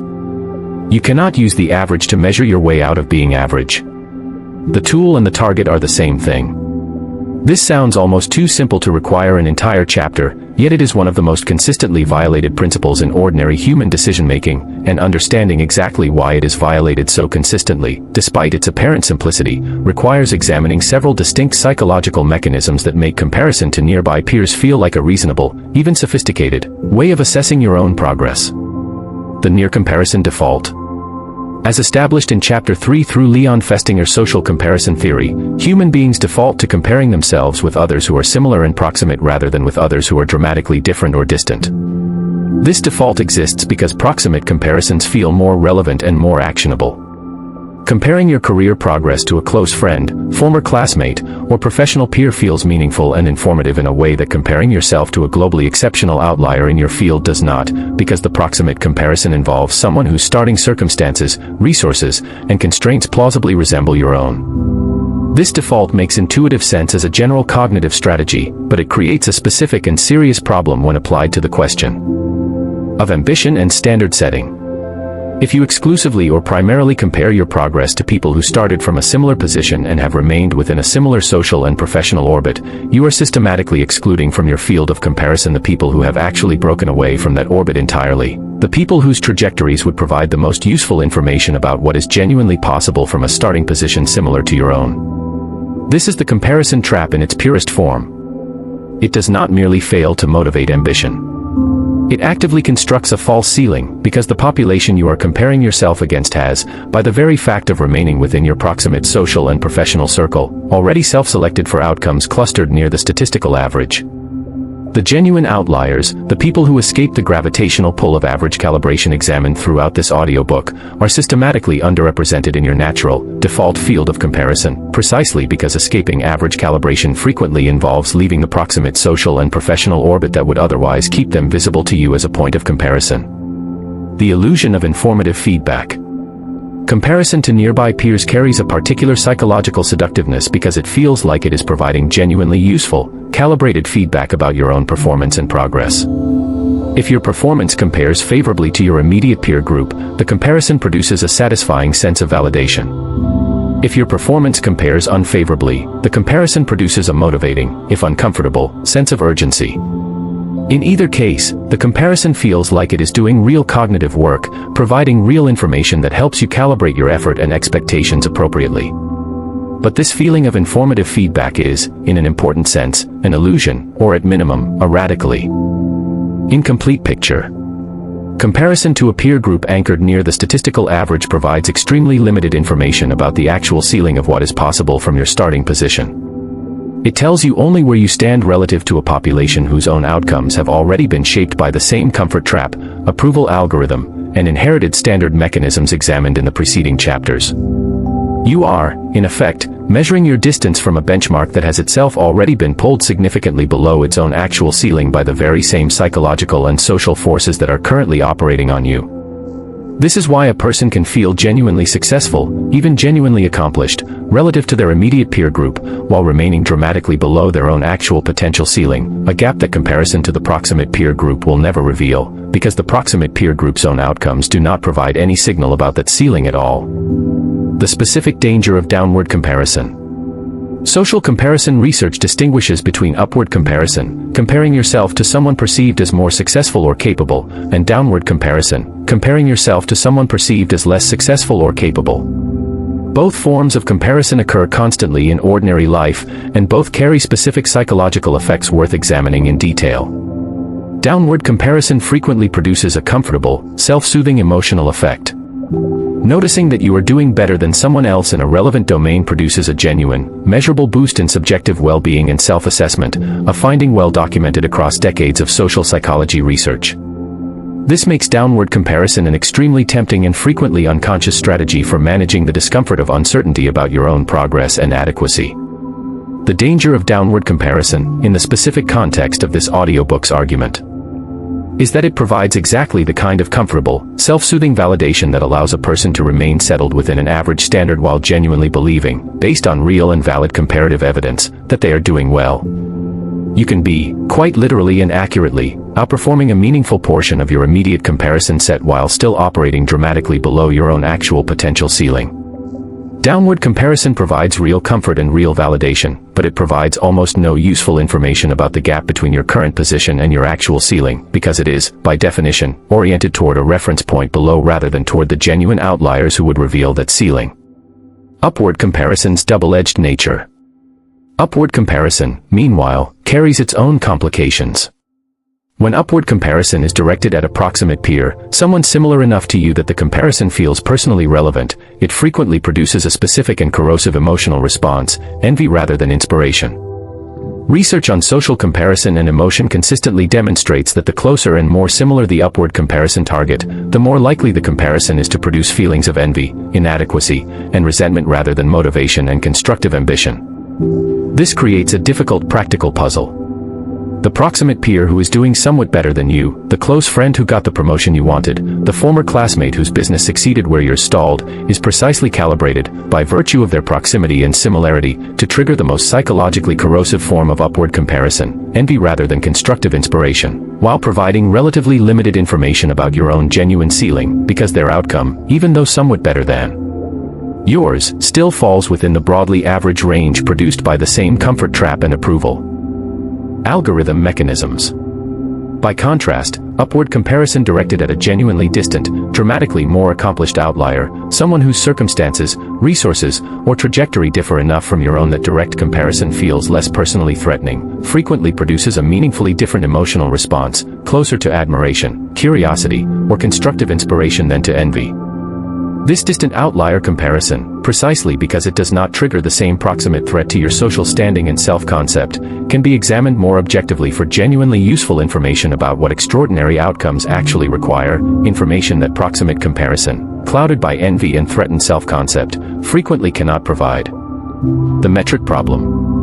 A further dimension of the comparison trap concerns the specific metrics most readily available for comparison, which are frequently the most visible, externally legible metrics, job title, salary figures when disclosed, visible markers of consumption like homes and vehicles, follower counts, and other quantified social media metrics, rather than the metrics that actually matter most for long-term flourishing and genuine capability development.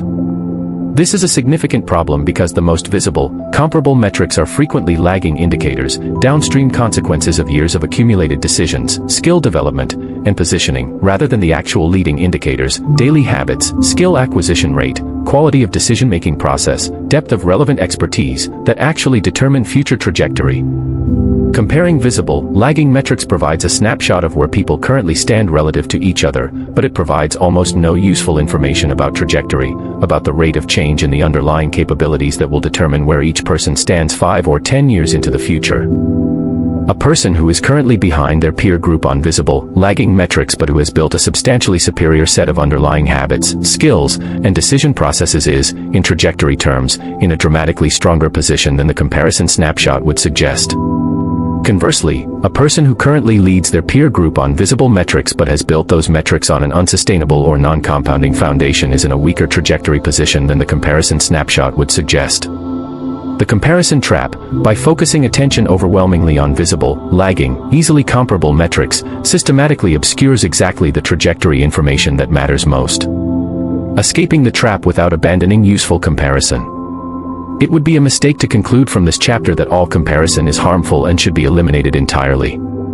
Comparison, used deliberately and selectively, remains a genuinely useful tool for calibration, motivation, and learning. The goal of this chapter is not to eliminate comparison but to fundamentally redesign its target and its purpose. The specific redesign this audiobook advocates involves 3 deliberate shifts. First, shifting the primary comparison target from your proximate peer group to a deliberately selected set of distant outliers whose trajectory, despite differing circumstances, offers genuine information about what extraordinary outcomes in your domain actually require. Second, shifting the primary metric of comparison from visible, lagging indicators toward the underlying leading indicators, habits, skill development rate, and decision quality that actually drive trajectory over time. Third, and perhaps most importantly, shifting the fundamental purpose of comparison from validation, the comfortable confirmation that you are doing acceptably well relative to others, toward calibration, an honest, ongoing assessment of the gap between your current trajectory and your own actual ceiling. Regardless of how that trajectory compares to anyone else's. This third shift points toward what Chapter 9 of this audiobook will develop in full practical detail, the construction of an internal, self-referential standard that draws on external information about genuine outlier trajectories without becoming dependent on continuous comparison to a proximate peer group for its basic sense of validation and adequacy. The ultimate goal is not to find a better comparison group. It is to gradually reduce your psychological dependence on any comparison group at all as the primary source of your sense of progress and worth, replacing it with a clear, internally generated standard calibrated to your own specific potential. Chapter Summary. Comparing yourself primarily to a proximate peer group creates a mathematical and psychological trap, because that peer group's outcomes have already been shaped by the same comfort trap, approval algorithm, and inherited standard mechanisms currently operating on you, making it structurally incapable of revealing your own actual potential ceiling.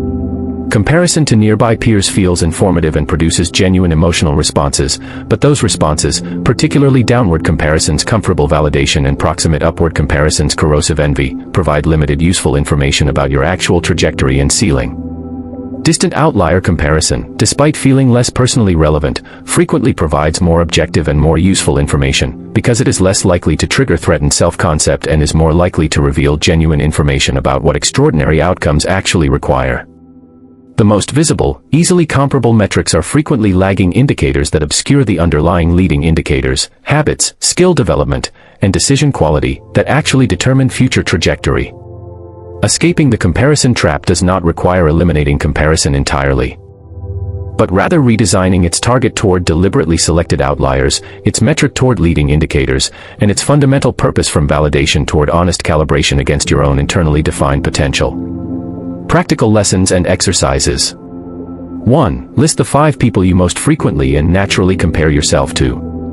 For each one, assess honestly whether the comparison is primarily providing validation or genuinely useful calibration information about your own ceiling and trajectory.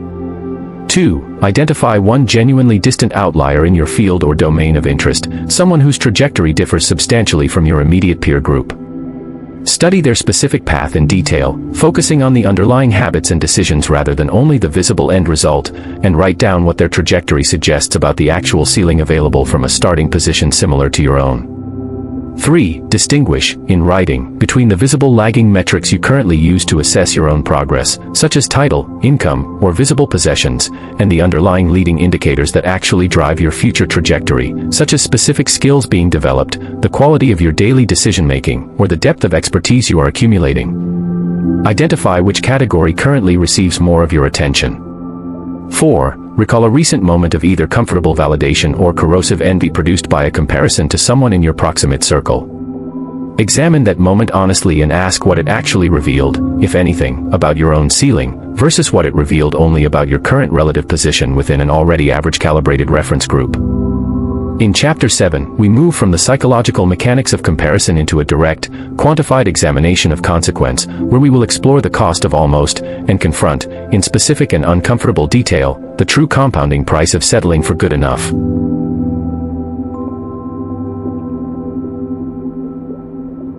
Chapter 7, The Cost of Almost, The Hidden Price of Good Enough. The word that quietly bankrupts lives. There is a phrase that, more than almost any other in the modern vocabulary of self-assessment, deserves direct and sustained scrutiny: good enough. It sounds reasonable. It sounds mature. It sounds like the kind of measured, unneurotic standard that a psychologically healthy person should hold. And in certain narrow contexts, it genuinely is exactly that, a healthy alternative to perfectionism and an antidote to the kind of paralyzing standard that prevents any action at all. But good enough, examined honestly across the compounding arithmetic of an entire career and an entire life, frequently functions not as a healthy alternative to perfectionism but as the precise operational definition of the average standard this audiobook has been examining from every angle. This chapter exists to make the cost of that standard visible, specific, and quantified, because one of the central reasons the silent majority remains so populous is that the cost of almost is almost never calculated honestly. It remains comfortable specifically because it remains invisible, diffuse, and unmeasured. The arithmetic of small percentage gaps. Let us begin with a deliberately simple, concrete model, not because real careers and lives are this simple, but because the simplified model makes a crucial mathematical truth easy to see clearly before we apply it to messier, real-world domains. Imagine 2 people entering the same profession at the same starting salary, performing work of genuinely similar initial quality. One person settles, consciously or unconsciously, into a pattern of good enough performance, sufficient to avoid any negative feedback, sufficient to maintain steady, predictable employment and modest, regular raises roughly in line with standard cost of living and tenure-based increases. The other person adopts a meaningfully higher personal standard, not a dramatic, unsustainable, burnout-inducing standard, but a consistently elevated standard, perhaps representing something like 15 to 20% more effective output, skill development, and value creation than the good enough baseline, sustained steadily over time. In the first few years, the difference between these 2 trajectories is barely visible. The compensation gap is modest. The visible markers of success, title, office location, immediate recognition, are nearly indistinguishable. This is precisely why the cost almost feels, in the moment, like it is not actually costing anything. The early stage gap between average and elevated standards is genuinely small enough to be psychologically negligible. But compounding does not require a large gap to produce a large eventual difference. It requires only a persistent gap, sustained over a long enough time horizon. A consistent 15 to 20% differential in value creation, sustained across a 20 or 30-year career, does not produce a 15 to 20% difference in eventual outcome. Because career trajectories themselves compound, through promotion velocity, expanding scope of responsibility, growing professional reputation, and the cumulative effect of being positioned for progressively larger opportunities. A persistent and modest differential in underlying performance frequently produces an eventual outcome differential that is many multiples larger than the original percentage gap, in exactly the same nonlinear, exponential pattern examined in the discussion of power. Law Economics in Chapter 1. The compound cost of deferred decisions. Beyond the compounding cost of sustained performance differentials, there is a second, equally important category of cost embedded in the good enough standard, the compound cost of decisions deferred rather than made. Consider the person who recognizes, perhaps quite early in their career, that their current role, industry, or professional path is not genuinely aligned with their actual capabilities and interests, but who, calibrated to the good enough standard examined throughout this chapter, repeatedly defers the decision to make a significant change. Each individual instance of deferral feels, in the moment, like a reasonable and low-cost choice. Now is not quite the right time. There are real, legitimate practical considerations favoring stability this particular year. The change can happen next year, or the year after, once circumstances are slightly more favorable. The problem with this pattern is not any single instance of deferral, each of which may genuinely be a reasonable individual decision given the specific circumstances at the time. The problem is the compounding effect of deferral repeated across years and frequently across decades. Every year of deferral is not a neutral, cost-free pause. It is a year during which the compounding skill development, network building, and positioning that an earlier transition would have allowed simply does not happen. The person who finally makes a long-deferred transition at age 45, rather than at age 30, has not merely delayed the same outcome by 15 years. They have lost 15 years of compounding development within the new domain, development that, due to the exponential nature of skill and career compounding, frequently cannot be fully recovered no matter how aggressively the deferred transition is eventually pursued. This is the genuinely uncomfortable mathematical reality embedded in the good enough standard applied to major life decisions. Deferral is never actually free, even when each individual instance of deferral feels completely reasonable, low stakes, and low cost in the moment it occurs. The financial arithmetic of average savings behavior. The previous audiobook in this series focused on the mechanics of leverage and wealth building, examined in detail the specific mathematics of compound interest and capital deployment.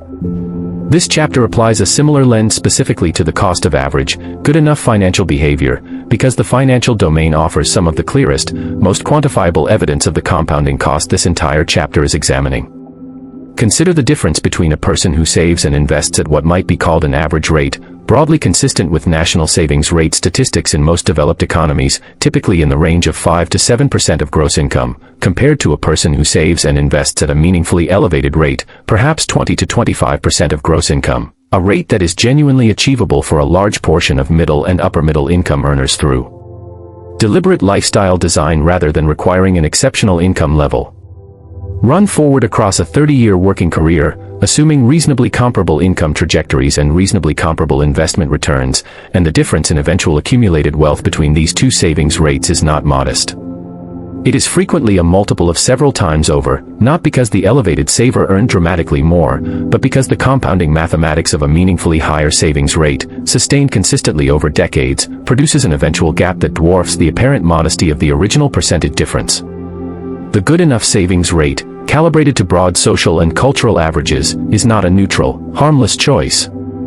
It is, quite literally and mathematically, the choice that produces a meaningfully smaller eventual outcome, frequently by a very large multiple, compared to a deliberately elevated standard that, examined honestly, requires only moderately more discipline and lifestyle intentionality rather than dramatically more income or sacrifice. The relational cost of average effort. The cost is not confined to career and financial domains.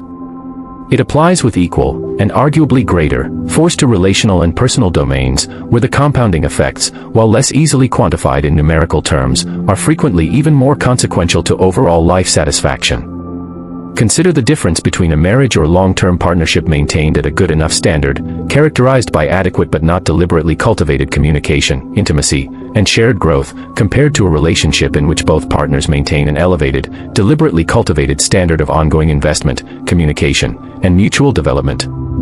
In the early years of any relationship, the visible difference between these two standards may be relatively modest, because the initial momentum and novelty of a new relationship can mask underlying differences in the deliberateness of ongoing investment. But relationships, like careers and finances, compound. Small deficits in communication, addressed inadequately rather than resolved deliberately, accumulate into larger patterns of disconnection over years. Small failures to actively cultivate shared growth and evolving intimacy compound into a relationship that has quietly stagnated, frequently without either partner being able to identify a single dramatic failure responsible for the stagnation, because the actual cause was not a single failure but thousands of small, almost imperceptible instances of good enough effort, compounding silently over years, in exactly the same pattern examined throughout this audiobook in career and financial contexts. The health cost of good enough. A final domain deserving direct examination is physical and cognitive health, where the cost of almost all compounds with particularly severe and frequently irreversible consequences in later life. A pattern of good enough physical activity, good enough nutrition, and good enough sleep, each individually defensible as not being dramatically unhealthy, compounds over decades into measurably different health trajectories compared to a deliberately elevated standard in each of these domains.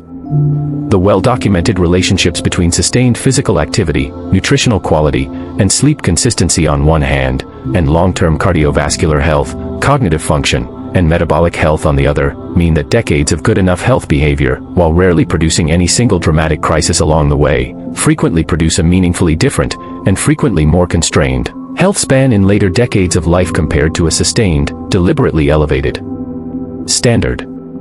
This domain illustrates with particular clarity the central argument of this chapter: the absence of any single dramatic negative event is not evidence that the good enough standard is cost-free. It is, in fact, one of the primary mechanisms by which that standard's actual cost remains invisible and unaddressed for decades, right up until the compounding deficit becomes large enough to manifest as a health outcome that can no longer be ignored, frequently at a point in life when the opportunity to fully reverse decades of compounding deficit has substantially narrowed. Why this cost remains invisible. Having examined the cost of almost across career, financial, relational, and health domains, it is worth pausing to directly address why this cost, despite being genuinely substantial and mathematically demonstrable in each of these domains, remains so persistently invisible to the people actually paying it. The answer connects directly to several mechanisms examined earlier in this audiobook.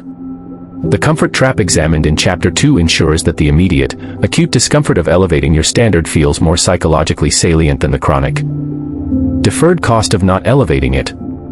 The comparison trap examined in Chapter 6 ensures that, measured against approximate peer group whose outcomes have also been shaped by the good enough standard, your own good enough trajectory frequently appears entirely normal and acceptable, because it is, almost by definition, statistically similar to the trajectory surrounding you.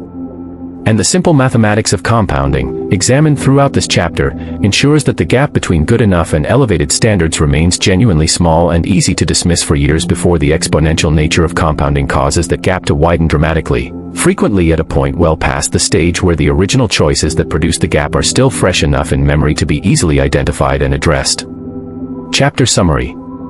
The good enough standard, while appearing reasonable and psychologically healthy in isolated, narrow contexts, frequently functions as the precise operational mechanism of the average standard examined throughout this audiobook, and its true cost, while genuinely substantial, remains largely invisible because that cost compounds slowly and is masked by comparison to an equally average calibrated peer group. In career contexts, even modest, sustained percentage differentials in performance compound, through promotion velocity and expanding opportunity, into dramatically larger eventual outcome gaps. In decision-making contexts, the repeated deferral of major life transitions, while individually reasonable in each specific instance, compounds into substantial lost development time that frequently cannot be fully recovered. In financial contexts, the difference between an average and an elevated savings rate, sustained over a full career, produces an eventual wealth gap that is frequently a multiple of the original percentage difference.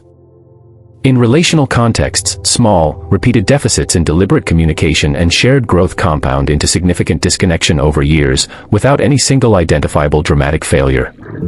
In health contexts, decades of good enough physical activity, nutrition, and sleep compound into meaningfully constrained health span outcomes in later life, frequently without any single dramatic crisis along the way to signal the accumulating cost. Practical lessons and exercises. 1. Choose one domain of your life, career, financial, relational, or health-related, and calculate, as specifically and honestly as you can, the actual compounding cost of a good enough standard sustained over the next 20 years compared to a deliberately elevated standard. Use real numbers wherever possible rather than vague impressions. 2. Identify one major life decision you have repeatedly deferred. Write down every specific instance of deferral you can recall, along with the reason given at the time. Calculate, honestly, how much development time has been lost across those instances of deferral, and what that lost time may have cost in terms of compounding opportunity. 3. Examine your current savings and investment rate as a percentage of your gross income. Compare it honestly to a meaningfully elevated rate that would be achievable through deliberate lifestyle adjustment rather than requiring a dramatic income increase. Calculate, using a compound interest projection, the difference in eventual outcome between your current rate and the elevated rate, sustained over your remaining working years. 4. Identify one relationship in your life where communication and shared growth have settled into a good enough pattern. Write down one specific, deliberate action you could take this month to elevate that standard, and commit to taking it before the month ends. In Chapter 8, we shift from diagnosing the cost of average toward direct examination of the alternative, where we will explore the outlier pattern, studying in close and practical detail what the statistically rare individuals who escaped average calibration actually did differently.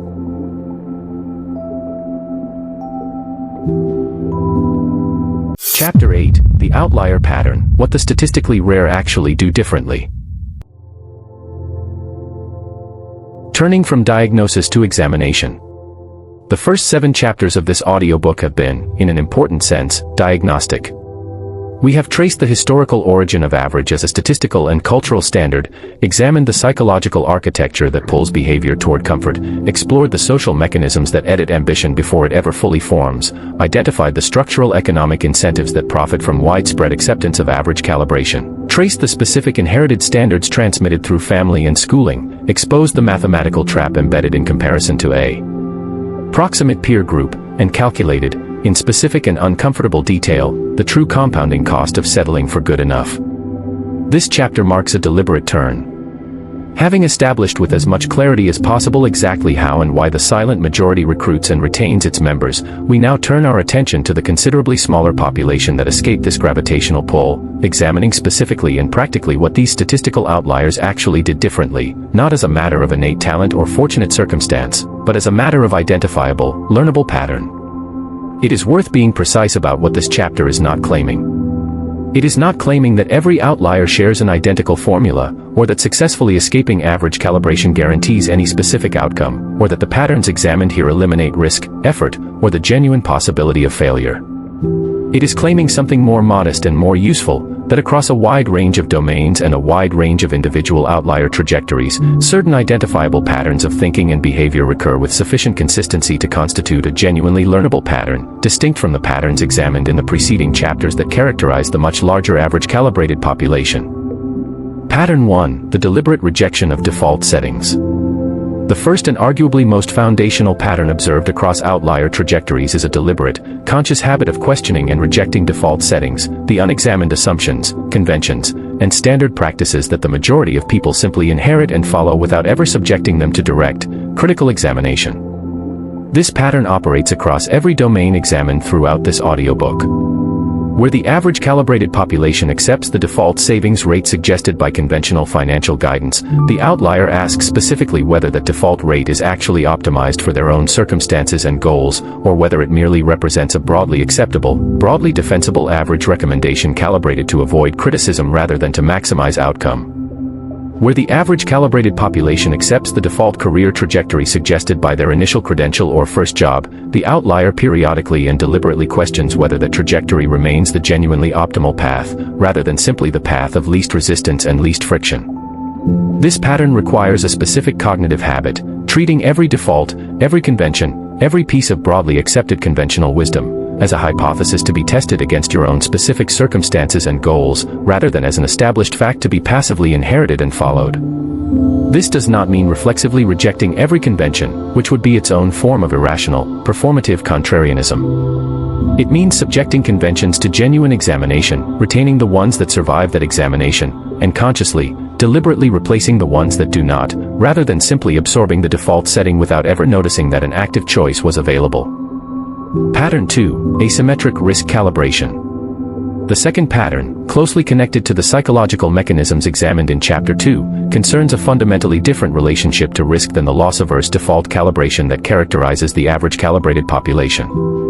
Outliers across a wide range of domains tend to demonstrate a specific and learnable skill, the ability to distinguish clearly between risks that are genuinely existential or irreversible, and risks that feel emotionally significant but are, examined honestly, bounded, recoverable, and survivable even in the worst realistic outcome. This distinction matters enormously, because the ancient threat detection architecture examined in Chapter 2 does not naturally make this distinction. It tends to register any sufficiently novel or socially exposed risk with an intensity that does not naturally scale to the actual magnitude of the downside involved. Outliers who have successfully escaped average calibration frequently report having developed, through deliberate practice rather than innate temperament, the habit of explicitly and consciously asking, before any significant decision, what is the actual worst realistic outcome here, and is that outcome genuinely survivable, recoverable, and bounded? This explicit question, asked consistently and honestly, frequently reveals that a risk which felt, in the moment of decision, existentially threatening, was, examined with genuine clarity, a bounded and recoverable risk dressed up in the felt intensity of ancient threat detection machinery that has not yet caught up to the actual modern stakes involved, exactly as examined in Chapter 2. This is not recklessness. Genuinely successful outliers are frequently quite careful and deliberate about risks that are, in fact, existential or irreversible, financial decisions that could produce genuinely catastrophic and unrecoverable consequences, health risks with permanent consequences. It requires, instead, a conscious recognition of when proximate comparison is providing genuinely useful calibration information versus when it is merely providing the comfortable validation or corrosive envy examined in Chapter 6, and a deliberate effort to weight distant outlier benchmarks more heavily than proximate peer comparison when calibrating one's own standard of ambition and effort. Pattern 4. Process commitment independent of short-term feedback. A fourth consistent pattern across outlier trajectories concerns the relationship between effort and feedback. As examined in Chapter 2, the brain's dopamine-driven reward architecture favors activities that produce fast, certain, reliable feedback over activities whose payoff is slow, uncertain, and delayed, precisely the structure that characterizes almost every genuinely ambitious, long-horizon pursuit. Outliers consistently demonstrate a learned ability to commit to a defined process and maintain that commitment across extended periods in which external feedback is minimal, ambiguous, or even actively discouraging, rather than requiring continuous positive feedback to sustain effort.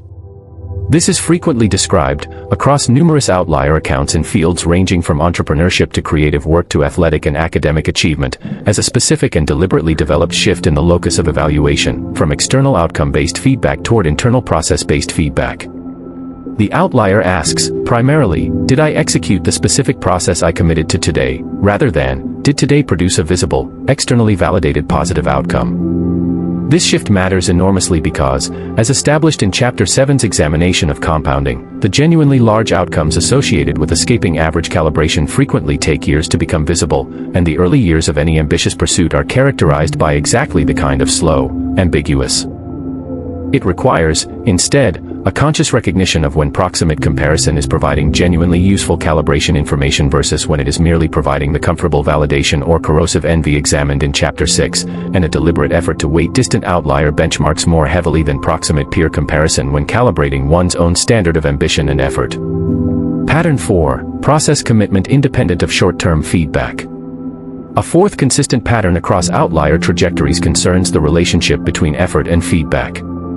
As examined in Chapter 2, the brain's dopamine-driven reward architecture favors activities that produce fast, certain, reliable feedback over activities whose payoff is slow, uncertain, and delayed, precisely the structure that characterizes almost every genuinely ambitious, long-horizon pursuit. Outliers consistently demonstrate a learned ability to commit to a defined process and maintain that commitment across extended periods in which external feedback is minimal, ambiguous, or even actively discouraging, rather than requiring continuous positive feedback to sustain effort.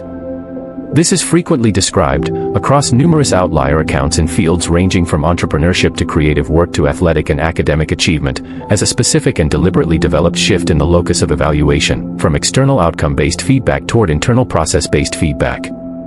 The outlier asks, primarily, did I execute the specific process I committed to today, rather than, did today produce a visible, externally validated positive outcome? This shift matters enormously because, as established in Chapter 7's examination of compounding, the genuinely large outcomes associated with escaping average calibration frequently take years to become visible, and the early years of any ambitious pursuit are characterized by exactly the kind of slow, ambiguous, frequently discouraging feedback that the average calibrated population's dopamine-driven reward architecture is poorly suited to sustain motivation through the outlier pattern of process commitment, evaluated against an internally defined standard rather than externally provided feedback, allows sustained effort to continue precisely through the extended period when external validation is least available, which is also, not coincidentally, the period during which the foundational compounding examined in Chapter 7 is being established.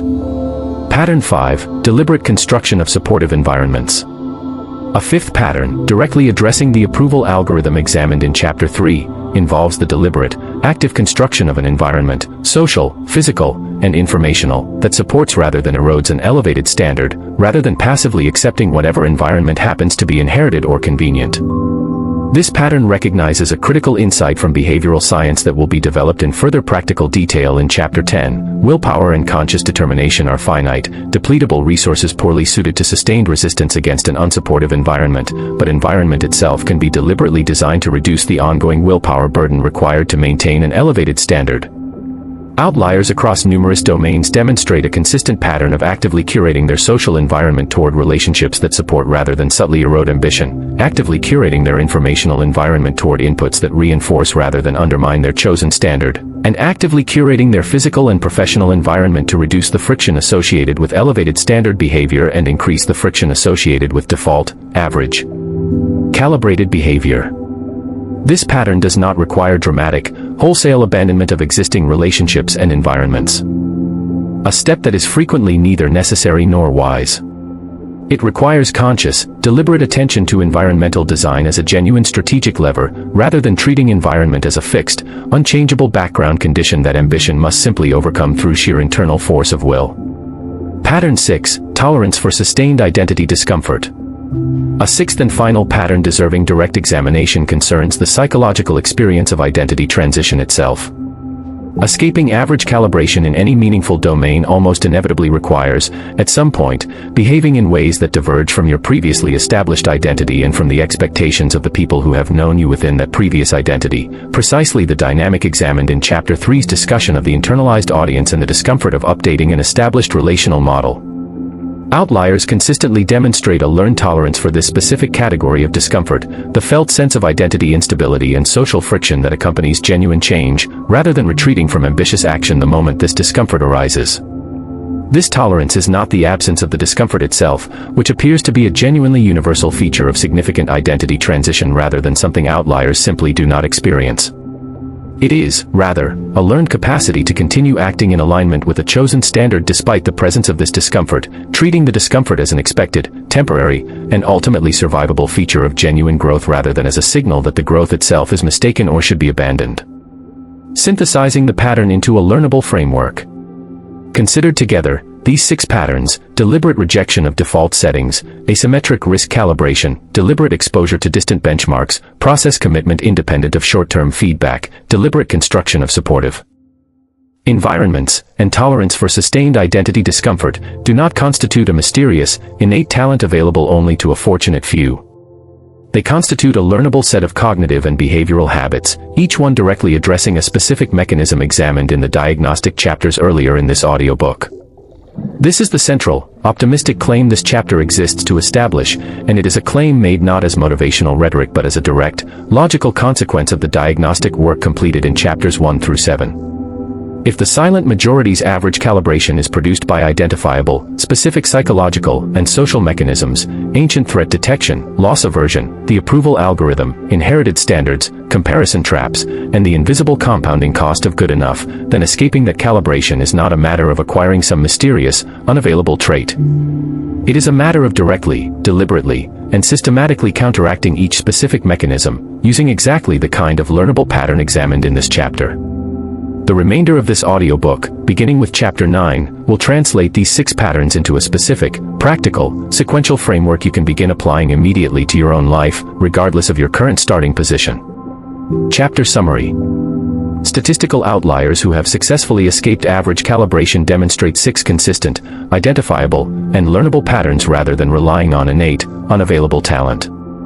They deliberately question and reject unexamined default settings rather than passively inheriting them. They develop a sharpened, deliberately practiced accuracy in distinguishing genuinely existential and irreversible risks from risks that merely feel threatening due to miscalibrated ancient psychological machinery. They actively seek out and study distant, exceptional benchmarks rather than relying primarily on proximate peer comparison.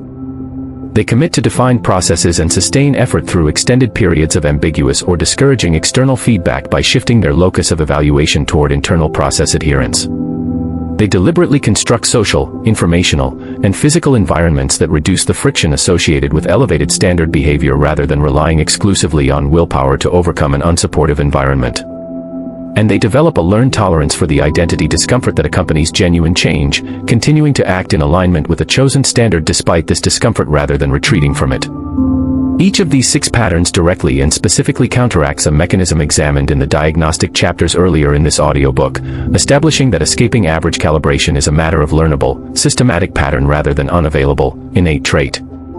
Practical lessons and exercises. 1. Identify one default setting in your life, financial, professional, or personal, that you have never directly and critically examined. Write down the specific reasoning behind that default, and assess honestly whether it is genuinely optimized for your circumstances or simply broadly acceptable and unexamined. 2. Identify one decision you are currently avoiding due to a felt sense of risk. Apply the explicit question examined in this chapter: what is the actual worst realistic outcome, and is that outcome genuinely survivable, recoverable, and bounded? Write down your honest answer. 3. Choose one distant, exceptional outlier in a domain relevant to your own ambitions. Study their actual daily process and method, not merely their visible outcome, in specific detail this week, and identify one concrete element of their process you could begin applying to your own efforts. 4. Assess your current social, informational, and physical environment honestly against the standard you are working to elevate.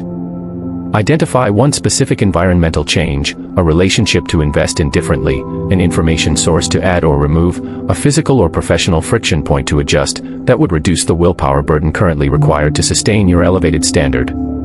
In Chapter 9, we begin the direct, practical work of applying these patterns to your own life, where we will explore the standard reset, providing a complete and systematic framework for rebuilding your internal benchmark from the ground up.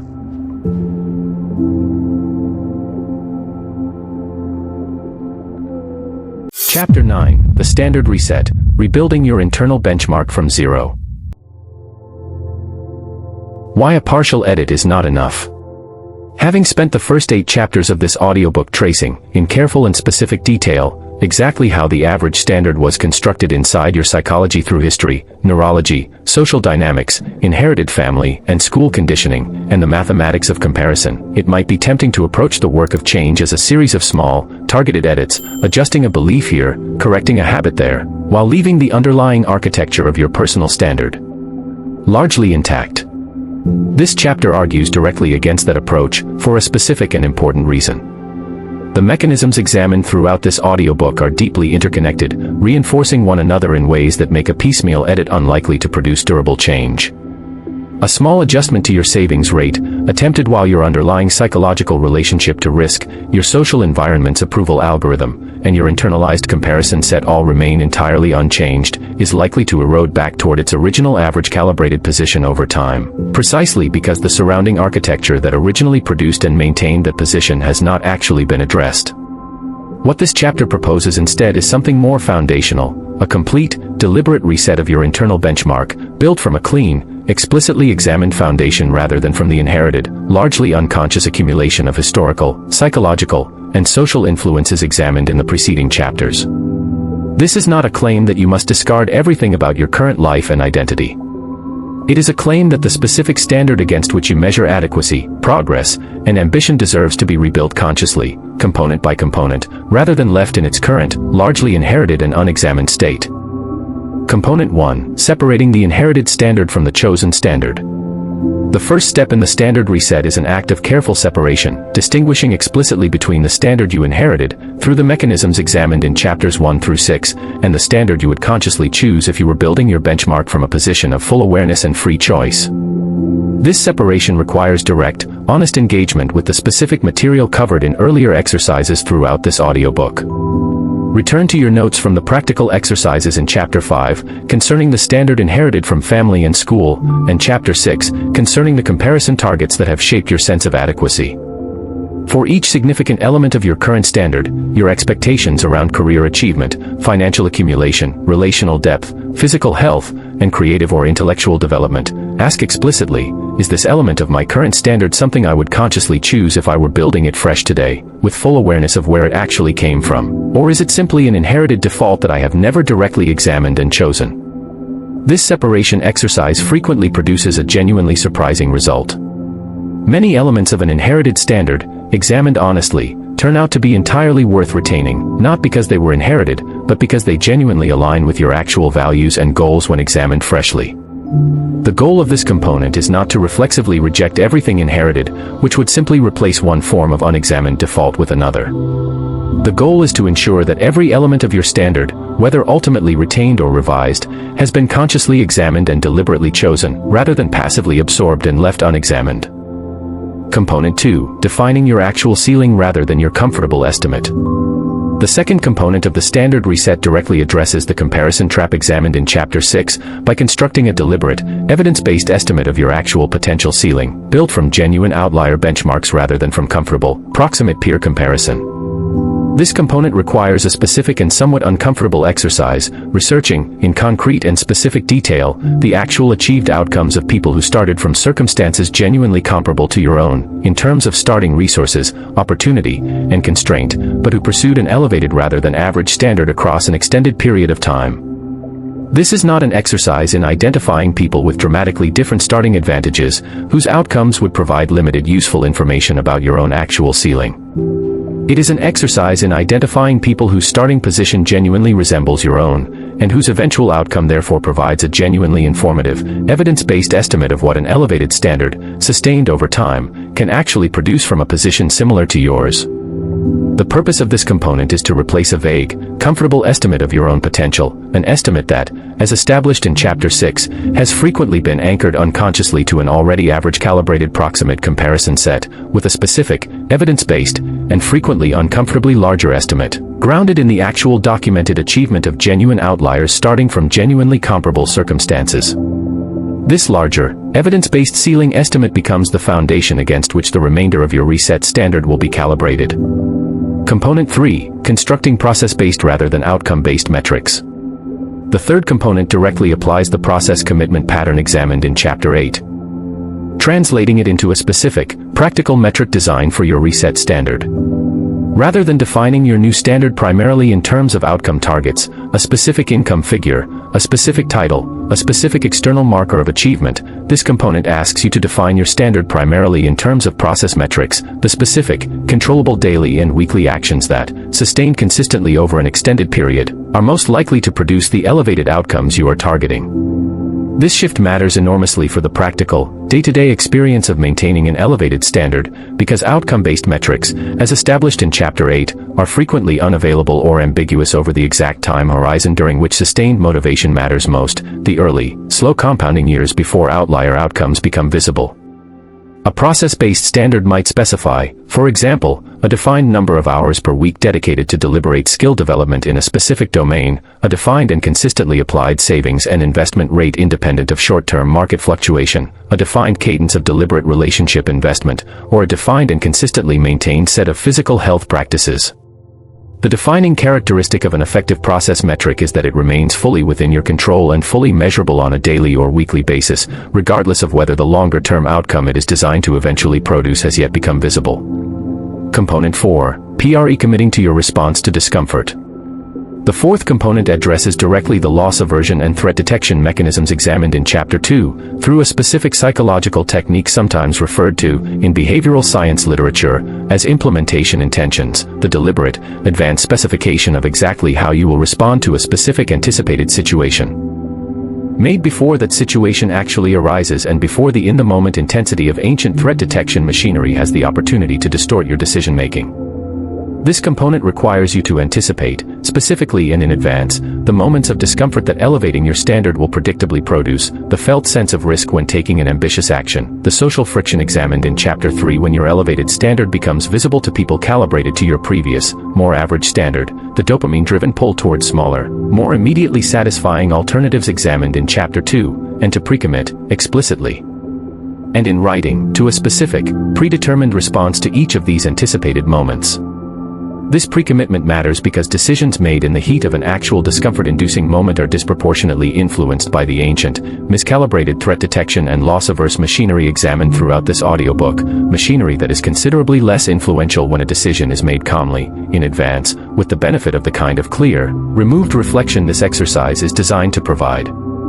By deciding in advance, calmly and deliberately, exactly how you will respond to the predictable discomfort of elevating your standard, you substantially reduce the influence that in-the-moment psychological distortion can exert over your actual behavior when that discomfort eventually, predictably arrives. Component 5. Establishing your review cadence. The fifth and final component of the standard reset establishes a deliberate, scheduled cadence for reviewing and, where genuinely warranted, revising your reset standard, distinct from the constant, unconscious, moment-to-moment recalibration toward proximate comparison and ancient psychological pressure that has shaped your previous, inherited standard.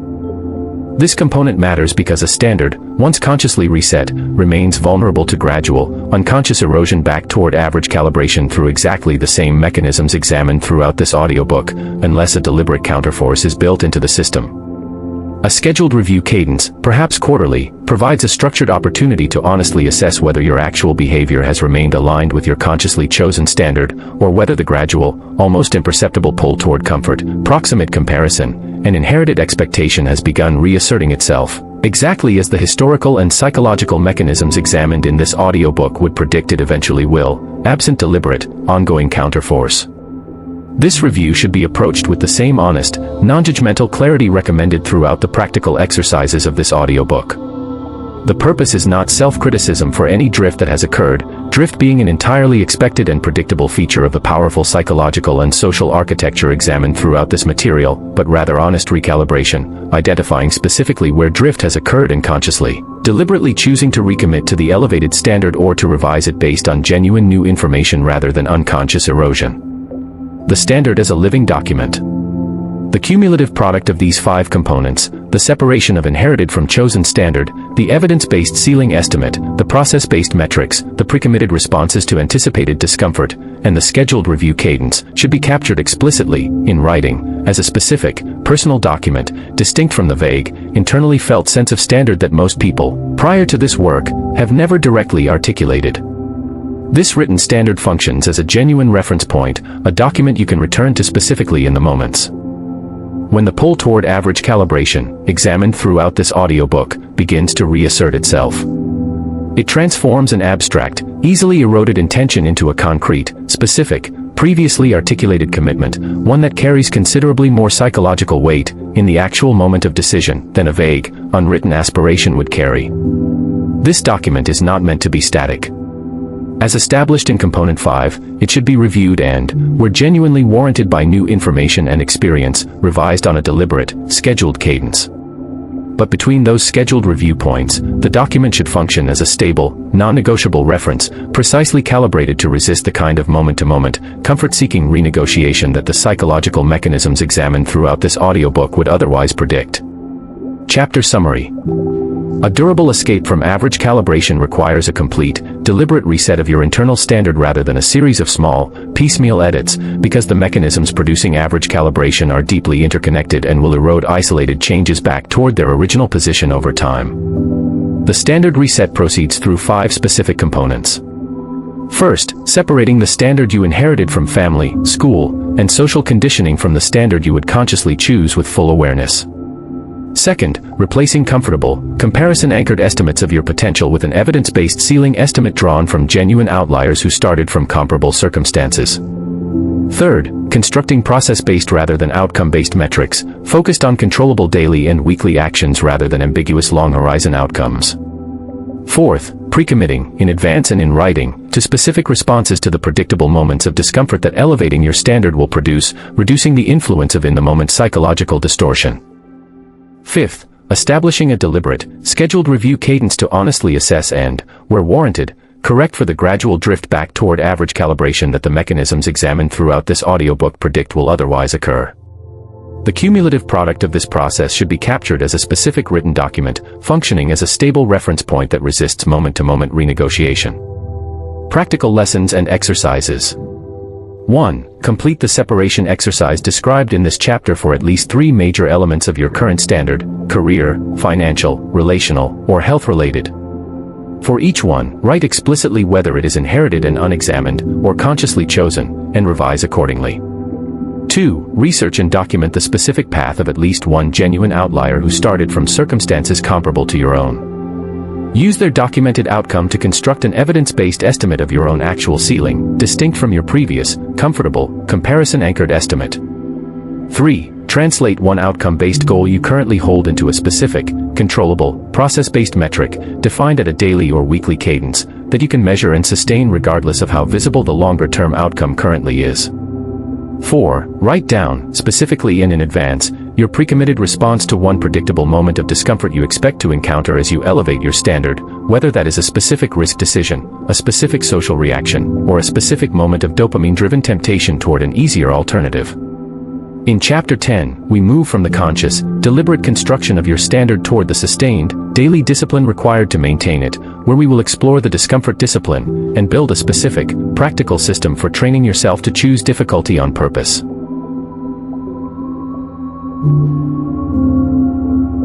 Chapter 10, The Discomfort Discipline, Training Yourself to Choose Difficulty on Purpose. Why discomfort needs its own training program. Chapter 2 established that the brain is wired to treat discomfort, uncertainty, and deviation from the familiar as something closely resembling genuine threat, even when the actual stakes involved are modest, bounded, and survivable. Chapter 9 gave you a reset standard, a deliberately constructed benchmark built from conscious choice rather than inherited default. But a written standard, however carefully constructed, does not automatically produce the daily behavior required to sustain it. Between the standard on the page and the standard lived out in your actual hours and days sits a gap, and that gap is closed by exactly one thing: your trained relationship with discomfort. This chapter treats discomfort tolerance the way a strength coach treats a muscle, as a specific, trainable capacity that grows predictably through deliberate, progressive exposure, rather than as a fixed personality trait that some people simply have and others simply lack. This reframing matters enormously, because the alternative belief, that resilience to discomfort is an innate trait largely outside your control, is itself one of the quieter mechanisms by which the silent majority retains its members. If discomfort tolerance is innate, there is nothing to be done but accept your current level of it. If discomfort tolerance is trainable, as the evidence we are about to examine strongly suggests, then it becomes another lever, like any of the others examined in this audiobook, available to anyone willing to apply it deliberately. The stress inoculation model. The clinical and athletic literature on stress and resilience converges on a consistent pattern, often described using the concept of stress inoculation, the idea that controlled, manageable exposure to a stressor, followed by recovery, produces an adaptive response that increases capacity to handle similar or greater stressors in the future. This is precisely the mechanism behind physical exercise, where controlled exposure to muscular and cardiovascular stress, followed by adequate recovery, produces measurable increases in strength and capacity over time. The same general principle applies, with appropriate modification, to psychological and emotional discomfort. The key word in this model is controlled. Uncontrolled, overwhelming, or chronic stress, without adequate recovery, does not produce adaptive growth. It produces exhaustion, and in severe or sustained cases, genuine harm. This distinction is essential to the entire discipline this chapter is building, because it separates deliberate discomfort discipline from a reckless, undifferentiated pursuit of difficulty for its own sake. The goal of this chapter is not to seek out maximum discomfort at all times. It is to seek out a specific, calibrated, progressively increasing level of discomfort, in deliberately chosen domains, with adequate recovery built into the design, precisely mirroring the structure of effective physical training. The principle of progressive overload applied to ambition. Borrowing directly from exercise science, this chapter proposes a principle of progressive overload applied to the specific domains in which you are working to elevate your standard. Just as a strength training program increases resistance gradually, in small, manageable increments calibrated to current capacity, rather than attempting to lift a maximal load on the very first session, the discomfort discipline calls for gradually increasing the difficulty and exposure of your ambitious actions, calibrated to your current trained capacity, rather than attempting a single, dramatic leap that exceeds your current tolerance and risks the kind of overwhelming, non-adaptive stress response examined above. In practice, this means identifying the specific edge of your current discomfort tolerance in each domain relevant to your reset standard, and deliberately, repeatedly operating just beyond that edge, rather than either remaining safely within your current comfort zone, which produces no adaptive growth, or attempting to leap dramatically beyond your current capacity, which frequently produces overwhelm, retreat, and a reinforced association between ambition and unbearable discomfort. The art of the discomfort discipline lies substantially in this calibration, finding and repeatedly working at the productive edge of current tolerance, in exactly the same way an experienced strength coach calibrates training load to produce maximum adaptive growth without injury or burnout. The 4 domains of deliberate discomfort. This chapter identifies 4 specific domains in which the deliberate practice of discomfort discipline tends to produce the most direct and relevant carryover to the elevated standard constructed in Chapter 9. The first domain is social exposure discomfort, the discomfort associated with visibility, judgment, and the risk of social disapproval examined extensively in Chapter 3's discussion of the approval algorithm. Deliberate practice in this domain might involve consistently sharing work, opinions, or ambitions publicly before they feel fully ready or polished, initiating conversations that carry some risk of rejection or disagreement, or directly requesting things, opportunities, compensation, support, that carry some risk of being denied. The specific content of the practice matters less than the consistent, repeated exposure to the felt sensation of social risk, deliberately chosen rather than passively avoided. The second domain is uncertainty tolerance discomfort, the discomfort associated with committing time, money, or effort to outcomes that are genuinely unknown rather than safely predictable. Deliberate practice in this domain might involve starting projects without a guaranteed outcome, making decisions with incomplete information rather than waiting for the kind of complete certainty that, as established in Chapter 2's discussion of the status quo bias, is frequently unavailable and often used as an unconscious justification for indefinite delay, or committing to a process-based standard, as constructed in Chapter 9, before there is any visible evidence that the standard is producing the intended outcome. The third domain is physical and effort-based discomfort, the discomfort associated with sustained physical or cognitive exertion beyond your current comfortable baseline. This domain has particular value because physical and cognitive effort discomfort is relatively safe, controllable, and bounded compared to social or financial risk, making it an excellent and low-stakes training ground for the broader skill of tolerating discomfort without retreat, a skill that, once developed in this lower-stakes domain, demonstrably transfers to higher-stakes domains as well, a pattern well documented in research on the psychological carryover effects of disciplined physical training. The fourth domain is delayed gratification discomfort, the discomfort associated with directing the dopamine-driven reward architecture examined in Chapter 2 toward larger, slower rewards rather than the immediate, certain, smaller rewards that architecture naturally favors. Deliberate practice in this domain might involve specific, structured periods of abstaining from default, immediately gratifying behaviors, not as an exercise in deprivation for its own sake, but specifically as practice in tolerating the particular flavor of discomfort produced by choosing a slower, larger reward over a faster, smaller one, a capacity directly relevant to nearly every elevated standard constructed in the previous chapter. The role of naming and normalizing the sensation. A specific technique that significantly improves the effectiveness of discomfort discipline practice. Across all 4 domains involves the deliberate naming and normalizing of the physical and emotional sensation of discomfort as it occurs, rather than treating that sensation as a signal demanding immediate resolution through retreat. When the felt sensation of discomfort arises during a deliberately chosen difficult action, the practice involves consciously noting, often silently and internally, a simple, factual observation. This is the specific sensation of discomfort that accompanies growth in this domain, and it is expected, survivable, and temporary. This explicit naming serves a specific psychological function, interrupting the automatic, ancient threat detection interpretation of the sensation as a signal of genuine danger requiring immediate escape, and replacing it with a more accurate, consciously chosen interpretation of the same sensation as an expected and ultimately productive feature of the deliberate training process currently underway.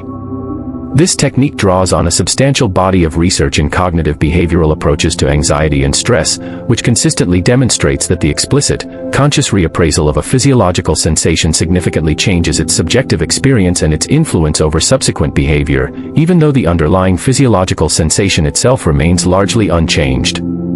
You are not attempting to eliminate the sensation of discomfort, an unrealistic and ultimately counterproductive goal. You are changing your relationship to that sensation, from an automatic signal-demanding retreat toward a recognized, named, and ultimately tolerable companion to the specific kind of growth you are deliberately pursuing. Building your discomfort training schedule. Just as an effective physical training program follows a deliberate schedule rather than relying on sporadic, unstructured effort, this chapter recommends constructing an explicit, scheduled discomfort training practice across the 4 domains identified above, calibrated to your current capacity and designed to progress gradually over time. A practical structure involves identifying, for each of the 4 domains, one specific, deliberately uncomfortable action calibrated to sit just beyond your current comfortable edge. Scheduling that action at a specific, recurring cadence, weekly is frequently a reasonable starting point, and tracking completion honestly over time. As your tolerance in each domain grows, consistent with the progressive overload principle, the specific actions chosen should become incrementally more challenging, mirroring the gradual increase in training load used in effective physical conditioning programs. This structured approach matters because, absent deliberate scheduling, the discomfort discipline is exceptionally vulnerable to exactly the same comfort-seeking erosion examined throughout this audiobook. An unscheduled intention to practice discomfort tolerance will reliably be deprioritized, in any given moment, in favor of more immediately comfortable alternatives, for precisely the reasons examined in Chapter 2. A scheduled, specific, tracked practice, by contrast, converts the discomfort discipline from a vague aspiration into a concrete behavioral commitment, considerably more resistant to the moment-to-moment psychological pressure toward comfort and avoidance. The relationship between discomfort discipline and identity. A particularly important long-term effect of sustained discomfort discipline practice, beyond the specific, direct skill and tolerance built in each of the 4 domains, concerns identity. As established in Chapter 8's examination of the outlier pattern, particularly the 6th pattern concerning tolerance for sustained identity discomfort, a sustained practice of deliberately choosing difficulty produces, over time, a gradual but genuine shift in self-concept. This identity shift matters enormously for the durability of the entire project this audiobook is engaged in, because, as extensive research in behavioral science demonstrates, identity-based motivation is considerably more durable and self-sustaining than motivation based purely on external goals or outcomes. A person who has come to see themselves, based on genuine accumulated evidence from sustained discomfort discipline practice, as someone who chooses difficulty deliberately, requires considerably less ongoing willpower to continue doing so than a person who is still attempting to motivate each individual instance of difficult action through sheer conscious effort. Exactly the distinction examined in Chapter 2's discussion of why willpower alone is an insufficient long-term strategy. Chapter Summary. Discomfort tolerance is a trainable capacity, not a fixed personality trait, and can be developed through the same general principles that govern effective physical training, particularly the principle of controlled, progressive exposure followed by adequate recovery, known in clinical and athletic literature as stress inoculation. Effective discomfort discipline calibrates difficulty to sit just beyond your current trained capacity, following a principle of progressive overload, rather than remaining safely within your existing comfort zone or attempting an overwhelming leap beyond your current tolerance. 4 specific domains offer the most direct and relevant practice opportunities: social exposure discomfort, uncertainty tolerance discomfort, physical and effort-based discomfort, and delayed gratification discomfort. The deliberate naming and normalizing of the physical sensation of discomfort as it occurs interrupts the automatic threat detection interpretation of that sensation and replaces it with a more accurate, consciously chosen interpretation as an expected feature of productive growth. A structured, scheduled discomfort training practice, tracked honestly over time and progressively increased in difficulty, is considerably more resistant to comfort-seeking erosion than an unscheduled intention. Sustained practice of this discipline produces a genuine, evidence-based shift in self-concept towards someone who chooses difficulty deliberately, an identity-based motivation that is considerably more durable than motivation based purely on external goals. Practical lessons and exercises. 1. For each of the 4 domains described in this chapter, social exposure, uncertainty tolerance, physical and effort-based discomfort, and delayed gratification, identify one specific action calibrated to sit just beyond your current comfortable edge. Write each one down specifically rather than vaguely. 2. Schedule a specific, recurring cadence for practicing each of the 4 identified actions, and commit to tracking completion honestly for the next 4 weeks, noting any change in the felt intensity of the discomfort across that period. 3. The next time you notice the physical sensation of discomfort arising during a deliberately chosen difficult action, practice the explicit naming technique described in this chapter. Write down, immediately afterward, how the conscious reappraisal affected your experience of the sensation and your ability to continue the action. 4. Reflect honestly on your current self-concept regarding discomfort and difficulty. Write a brief, specific description of the identity shift you are working toward, from someone who avoids discomfort by default towards someone who chooses it deliberately, and identify one piece of accumulated evidence from your recent practice that supports this emerging identity. In Chapter 11, we build directly on this trained capacity for discomfort, applying it to the broader patterns of thought and decision-making that distinguish the rare minority from the silent majority, where we will explore the minority mindset, examining specifically how to think and decide like the few rather than the many.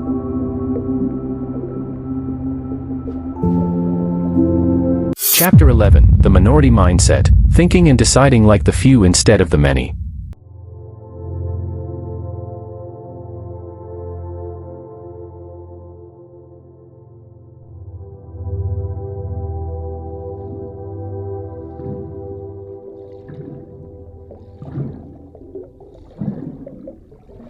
A mindset, not a personality. This chapter uses the term minority mindset deliberately and specifically. It does not refer to any demographic category, and it carries no relationship to identity beyond the single, specific dimension this entire audiobook has been examining, the gap between the statistically common, average-calibrated way of thinking and deciding, and the comparatively rare way of thinking and deciding demonstrated by the outliers examined in Chapter 8.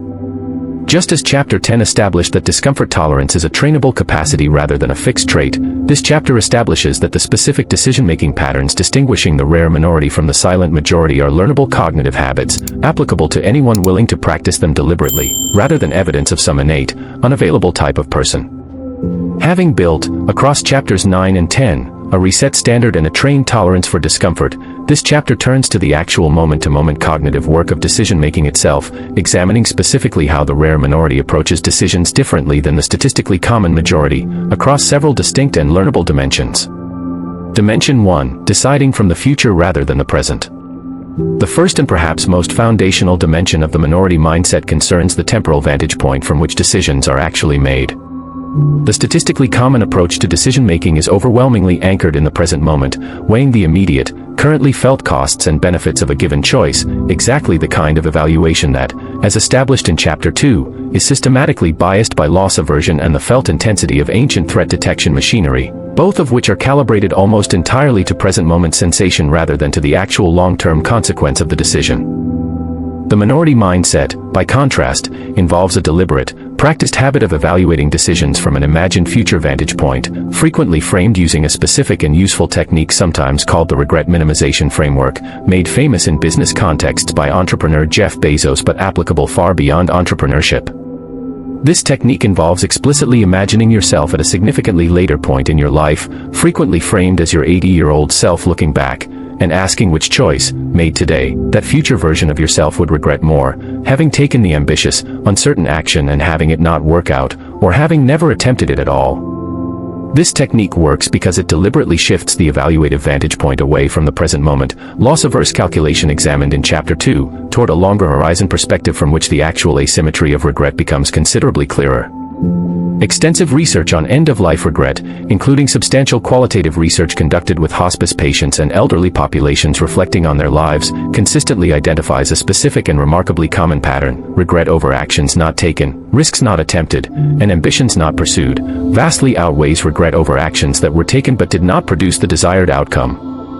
The minority mindset deliberately imports this longer horizon, evidence-based pattern of regret into present-moment decision-making, rather than allowing the present moment, loss-averse calculation to dominate decisions whose actual consequences will primarily be felt and evaluated across a much longer time horizon. Dimension 2, seeking disconfirming rather than confirming information. The second dimension concerns how information is gathered and evaluated during the decision-making process itself. The statistically common approach, well documented in decision science under the term confirmation bias.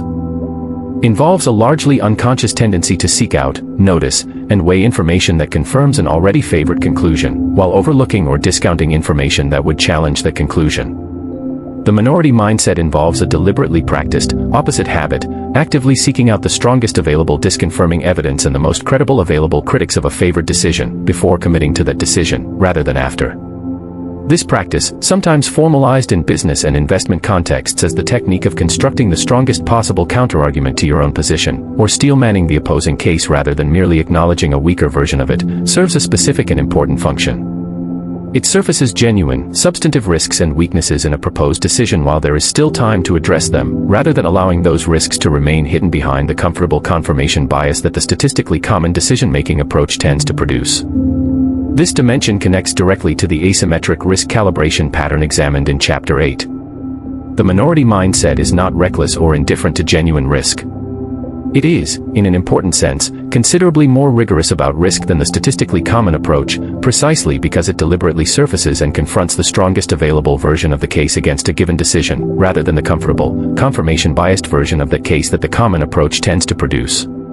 Dimension 3. Pricing in the cost of inaction. The third dimension addresses a specific and consequential asymmetry in how the statistically common decision-making approach treats action versus inaction. The common approach overwhelmingly treats the costs and risks of taking a specific action as the primary, salient consideration in a decision, while treating the costs and risks of maintaining the current status quo, of simply not acting, as a kind of invisible, unweighted default, exactly the dynamic examined in Chapter 2's discussion of the status quo bias. The minority mindset involves the deliberate, explicit pricing of inaction as an active choice carrying its own real costs and risks, rather than as a cost-free default. This connects directly to the compounding arithmetic examined in Chapter 7. The decision to defer an ambitious career transition, defer an elevated savings rate, or defer a difficult but necessary relational conversation is not a neutral, zero-cost decision simply because it avoids the immediate discomfort of action. It is, as Chapter 7 established in specific, quantified detail, frequently an extremely costly decision when the compounding effect of that deferral is honestly calculated across the relevant time horizon. The minority mindset, in practice, involves explicitly asking, for any significant decision under consideration, not only what does taking this action cost and risk, but equally and explicitly, what does not taking this action cost and risk, calculated honestly across the same extended time horizon, rather than allowing the asymmetric salience of action-based risk over inaction-based risk to implicitly bias the decision toward the comfortable default of remaining still. Dimension 4. Treating reversible decisions differently than irreversible ones. The fourth dimension addresses a specific and practically valuable distinction that the statistically common decision-making approach frequently fails to make explicitly, the distinction between decisions that are genuinely reversible, and can therefore be made relatively quickly with a willingness to adjust course based on subsequent feedback, and decisions that are genuinely irreversible, and therefore warrant the kind of slower, more extensive deliberation that the common approach tends to apply, often inefficiently, to every decision regardless of its actual reversibility. This distinction has been formalized in various business and decision-making frameworks, frequently described using the language of one-way versus two-way doors, a framing again associated with entrepreneurial decision-making practice but broadly applicable. A two-way door decision, one that can be reversed or adjusted relatively easily if it turns out to be mistaken, warrants relatively fast, decisive action, because the actual cost of being wrong is bounded and recoverable, exactly the kind of risk that Chapter 8's asymmetric risk calibration pattern identifies as frequently feeling more threatening than it actually is. A one-way door decision, one that is genuinely difficult or impossible to reverse, warrants the kind of careful, extensive deliberation that the common approach, somewhat inefficiently, tends to apply to every decision regardless of category. The minority mindset involves the deliberate, explicit classification of significant decisions into these two categories before committing time and emotional energy to the deliberation process, allowing considerably faster, more decisive action on the much larger number of decisions that are, examined honestly, genuinely reversible, while reserving the more extensive deliberation appropriately for the smaller number of decisions that are genuinely irreversible. This explicit classification directly counteracts a specific inefficiency in the statistically common approach, which frequently applies slow, extensive, anxiety-laden deliberation uniformly across decisions regardless of their actual reversibility, producing exactly the kind of decision paralysis and deferred action examined throughout this audiobook as a primary mechanism of average calibration. Dimension 5. Separating decision quality from outcome quality. The fifth and final dimension concerns how decisions are evaluated retrospectively, after their consequences have become visible. A dimension with significant implications for the durability of the minority mindset over time and across the inevitable instances of disappointing outcomes that any genuinely ambitious decision-making pattern will eventually produce. The statistically common approach tends to evaluate decisions retrospectively almost entirely based on their eventual outcome, a pattern sometimes described in decision science as resulting, judging the quality of a decision-making process based on whether it happened to produce a favorable result, rather than based on whether it was, given the information genuinely available at the time the decision was made, a sound and well-reasoned process. This pattern is deeply intuitive and almost universally common, but it produces a specific and corrosive long-term effect, a single disappointing outcome, even one produced by a genuinely sound, well-reasoned decision process operating on a probabilistic, uncertain world where even excellent decisions sometimes simply do not work out, gets retrospectively reinterpreted as evidence that the underlying decision-making process itself was flawed, frequently triggering exactly the kind of retreat back toward average, comfortable calibration that this audiobook has examined throughout.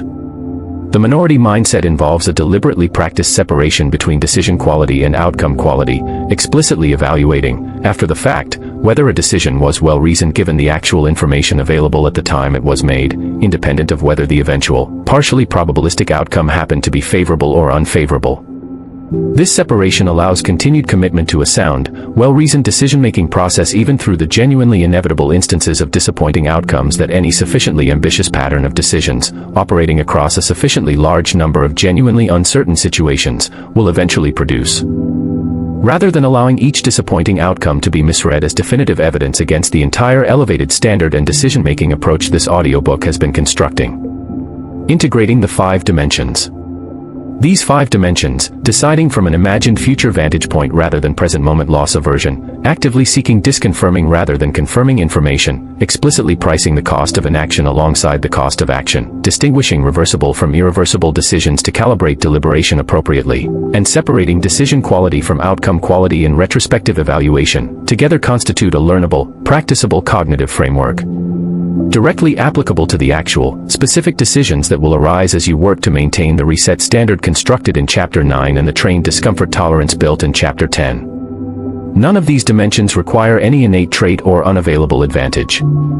Each one is a specific, describable cognitive habit, practicable through deliberate, repeated application to real decisions as they arise in your actual life, in exactly the same spirit as the discomfort discipline examined in the previous chapter. The minority mindset, properly understood, is not a description of a different category of person. It is a description of a different, learnable, and considerably more rigorous process for actually making decisions, available to anyone willing to practice it deliberately and consistently over time. Chapter Summary. The minority mindset refers to a set of learnable cognitive decision-making habits, not to any innate or unavailable personal trait, that distinguish the comparatively rare outlier population examined in Chapter 8 from the statistically common majority. 5 specific dimensions characterize this mindset. First, evaluating decisions from an imagined future vantage point using techniques like regret minimization. Rather than from the loss-averse, present-moment calculation that ancient threat detection machinery naturally produces. Second, actively and deliberately seeking the strongest available disconfirming evidence and counterarguments before committing to a decision, rather than unconsciously favoring confirming information. Third, explicitly pricing the cost of inaction as an active choice carrying real, quantifiable risk, rather than treating the status quo as a cost-free default. Fourth, distinguishing reversible from irreversible decisions in order to calibrate the appropriate speed and extent of deliberation, enabling fast, decisive action on the larger category of genuinely reversible decisions while reserving careful deliberation for genuinely irreversible ones. Fifth, separating the retrospective evaluation of decision quality from outcome quality, recognizing that sound, well-reasoned decisions will sometimes produce disappointing outcomes in a probabilistic world, without that disappointing outcome constituting evidence that the underlying decision process or elevated standard was mistaken. Practical lessons and exercises. 1. Apply the regret minimization framework explicitly to one decision you are currently facing. Write out, specifically, which choice your imagined future self, looking back from a significantly later point in life, would regret more, and notice whether this shifts your felt sense of which option is actually the safer one. 2. For one decision currently under consideration, deliberately construct the strongest possible counterargument against your favored choice before proceeding. Write it out in full, treating it as seriously as you would treat an argument from someone you respect, and identify what it reveals. 3. Choose one decision you have been deferring. Explicitly calculate, in writing, the cost of continued inaction over the next 1, 5, and 10 years, using the compounding framework established in Chapter 7. And compare that calculated cost honestly to the cost of taking the action now. 4. Identify one decision currently in front of you and classify it explicitly as either reversible or irreversible. If reversible, commit to a specific, near-term deadline for deciding, calibrated to the speed appropriate for a two-way door decision. If irreversible, identify what additional, genuinely necessary deliberation is warranted before committing. In Chapter 12, we move from individual decisions to the long arc of an entire life, where we will explore the compounding standard, examining specifically how small daily deviations from average accumulate, across years and decades, into a genuinely extraordinary life.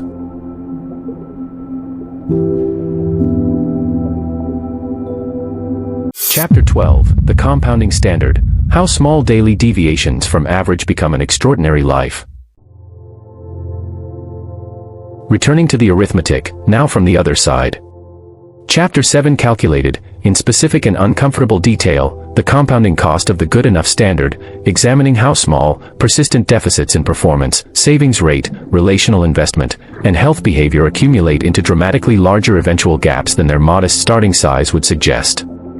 This chapter returns to that same arithmetic, but from the opposite direction, examining specifically how the elevated standard constructed across chapters 9, 10, and 11, sustained consistently across years and decades, produces the genuinely extraordinary outcomes that distinguish the outlier population examined in Chapter 8 from the silent majority this audiobook has been examining from every angle. This chapter exists because understanding the mechanics of compounding intellectually, as established in earlier chapters, is necessary but not sufficient for sustaining the elevated standard through the genuinely difficult early years during which compounding remains largely invisible. This chapter is designed to build the kind of deep, felt confidence in the compounding process that can actually sustain motivation through the difficult early period, by examining specifically how compounding operates across the different domains relevant to the standard you have been constructing throughout this audiobook.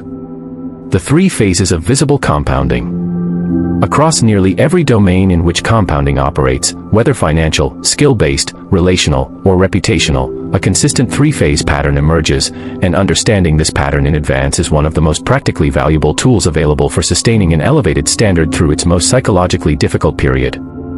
The first phase is the accumulation phase, during which the elevated standard is being applied consistently, but the visible, externally observable results remain modest. Frequently nearly indistinguishable from the results being produced by a more average calibrated standard operating in the same domain.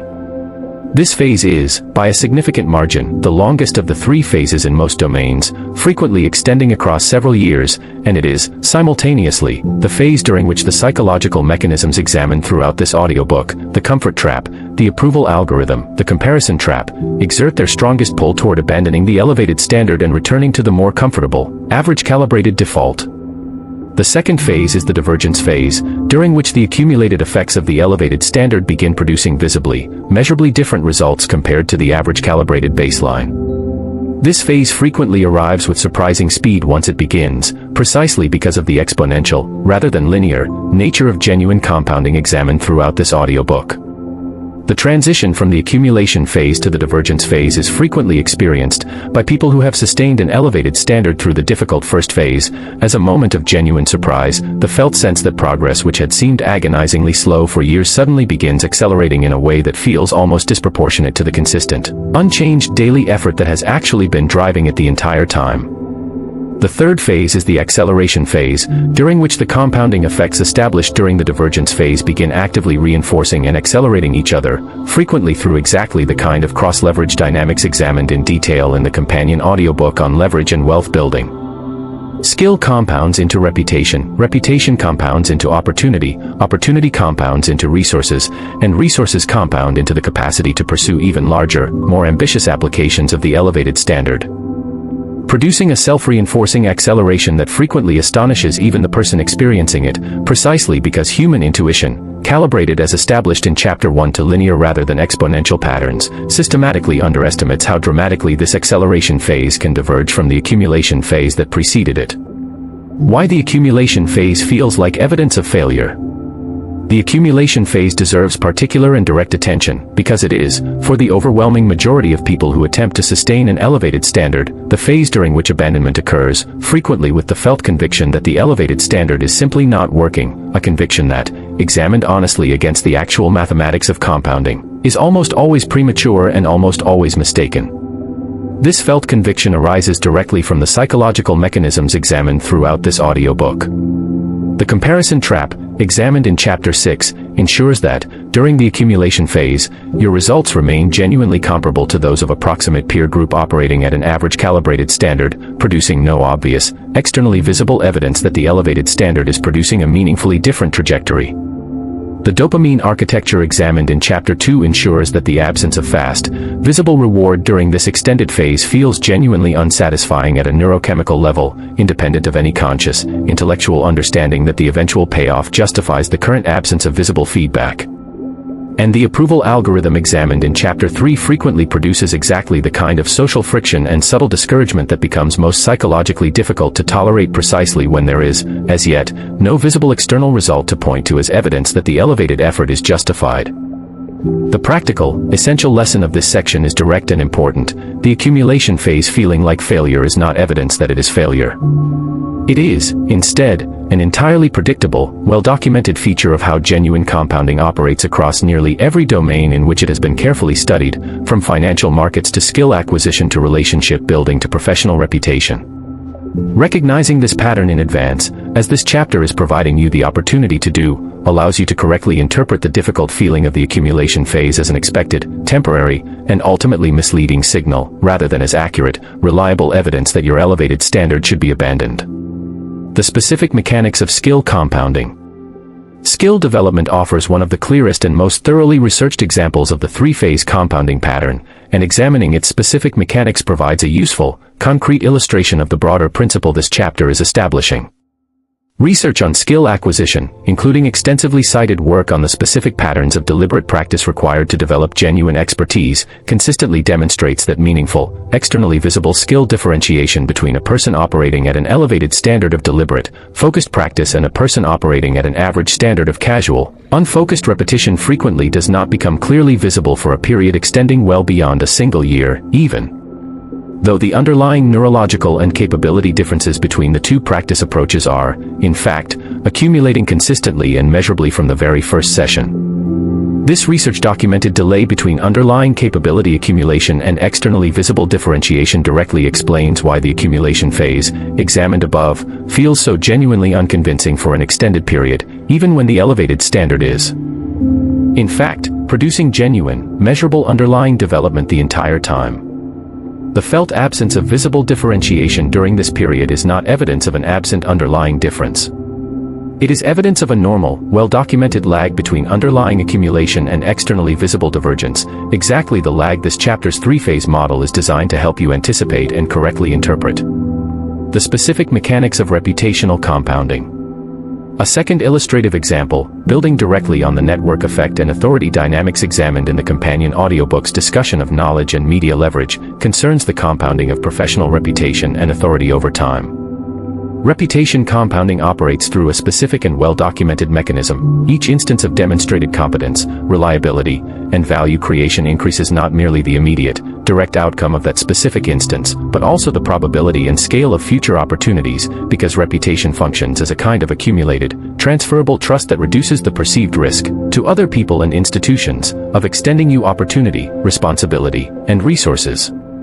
Critically, this accumulated trust compounds not linearly but in a manner that closely resembles the network effects examined in the discussion of Metcalfe's law in the companion audiobook, because each new person who becomes aware of and trusts your demonstrated competence and reliability becomes, themselves, a potential node through which that reputation spreads further, to people you have never directly interacted with at all.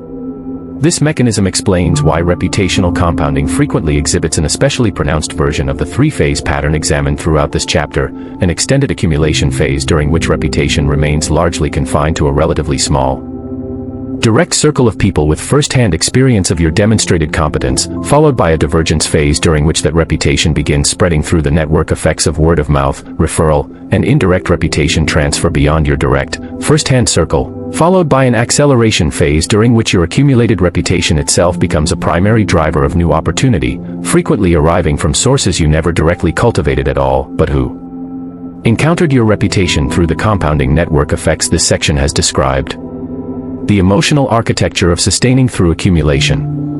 Having established the intellectual case for trusting the compounding process through its difficult, extended accumulation phase, this chapter closes with a direct, practical examination of the specific emotional architecture required to actually sustain an elevated standard through that phase, building directly on the process commitment pattern examined in Chapter 8 and the discomfort discipline built in Chapter 10. The central emotional skill required is a specific form of patience that is fundamentally different from passive waiting.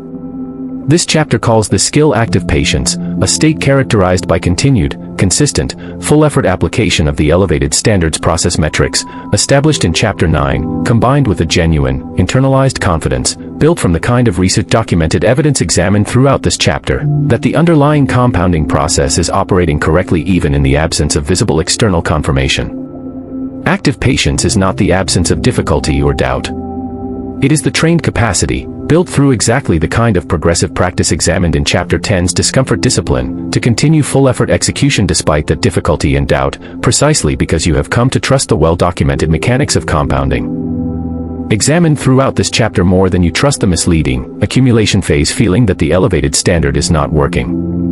This active patience is, in an important sense, the capstone emotional skill this entire audiobook has been building toward, integrating the reset standard from Chapter 9, the trained discomfort tolerance from Chapter 10, and the minority decision-making patterns from Chapter 11 into a single, sustained, multi-year capacity to continue applying an elevated standard through the genuinely difficult accumulation phase, trusting the well-documented compounding mechanics examined in this chapter to eventually produce the divergence and acceleration phases that the outlier population examined in Chapter 8 has consistently demonstrated across a wide range of domains and circumstances.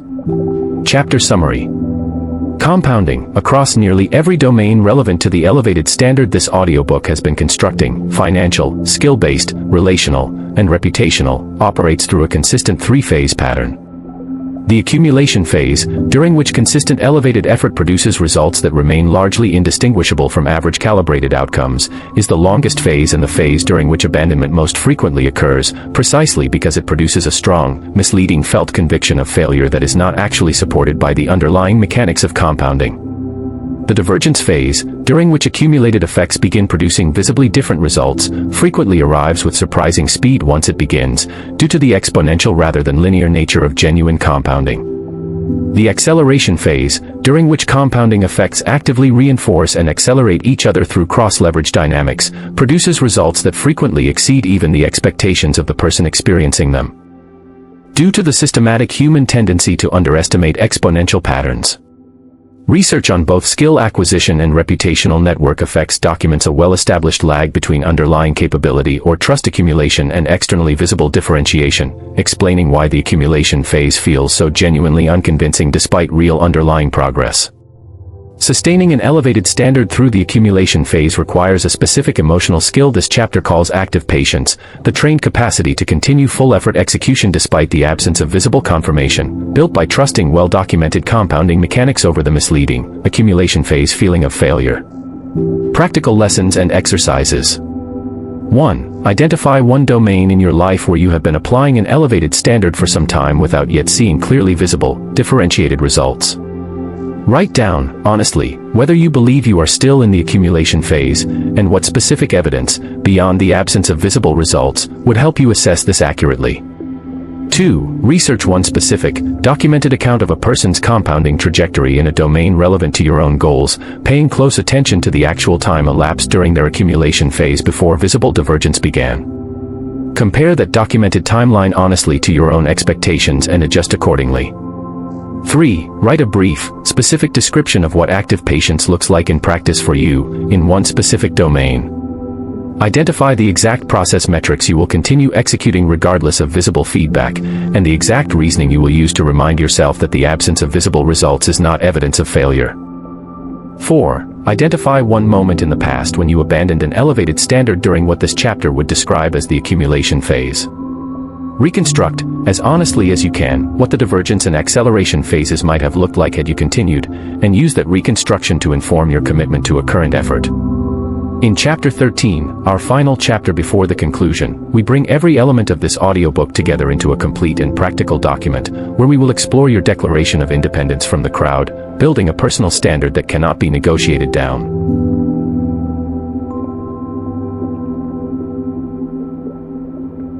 Chapter 13, Your Declaration of Independence from the Crowd, Building a Personal Standard That Cannot Be Negotiated Down.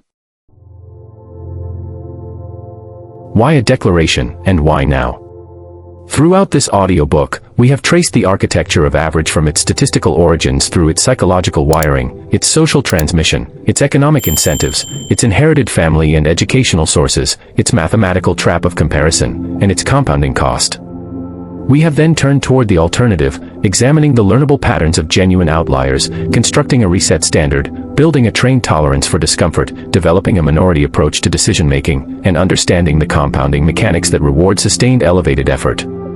This final chapter exists to consolidate all of that work into a single, specific, written document, a declaration in the most literal sense of the word, a formal, explicit statement of the standard you are choosing, made consciously, deliberately, and with the full benefit of everything examined throughout this audiobook, rather than absorbed unconsciously through the historical, psychological, and social mechanisms this audiobook has spent 12 chapters exposing. The word declaration is chosen deliberately rather than casually. A declaration carries a specific quality that a private intention or a loosely held goal does not. It is formal, it is explicit, and it is meant to be referenced, returned to, and honored, precisely because the entire argument of this audiobook has demonstrated how easily an unexamined, unwritten, informally held standard erodes back toward the comfortable average calibration that the silent majority accepts. A written declaration is harder to quietly renegotiate in a moment of discomfort than an unwritten intention, precisely because it exists as a concrete artifact rather than as a vague, internally felt sense of aspiration. Why negotiation happens, and how to prevent it.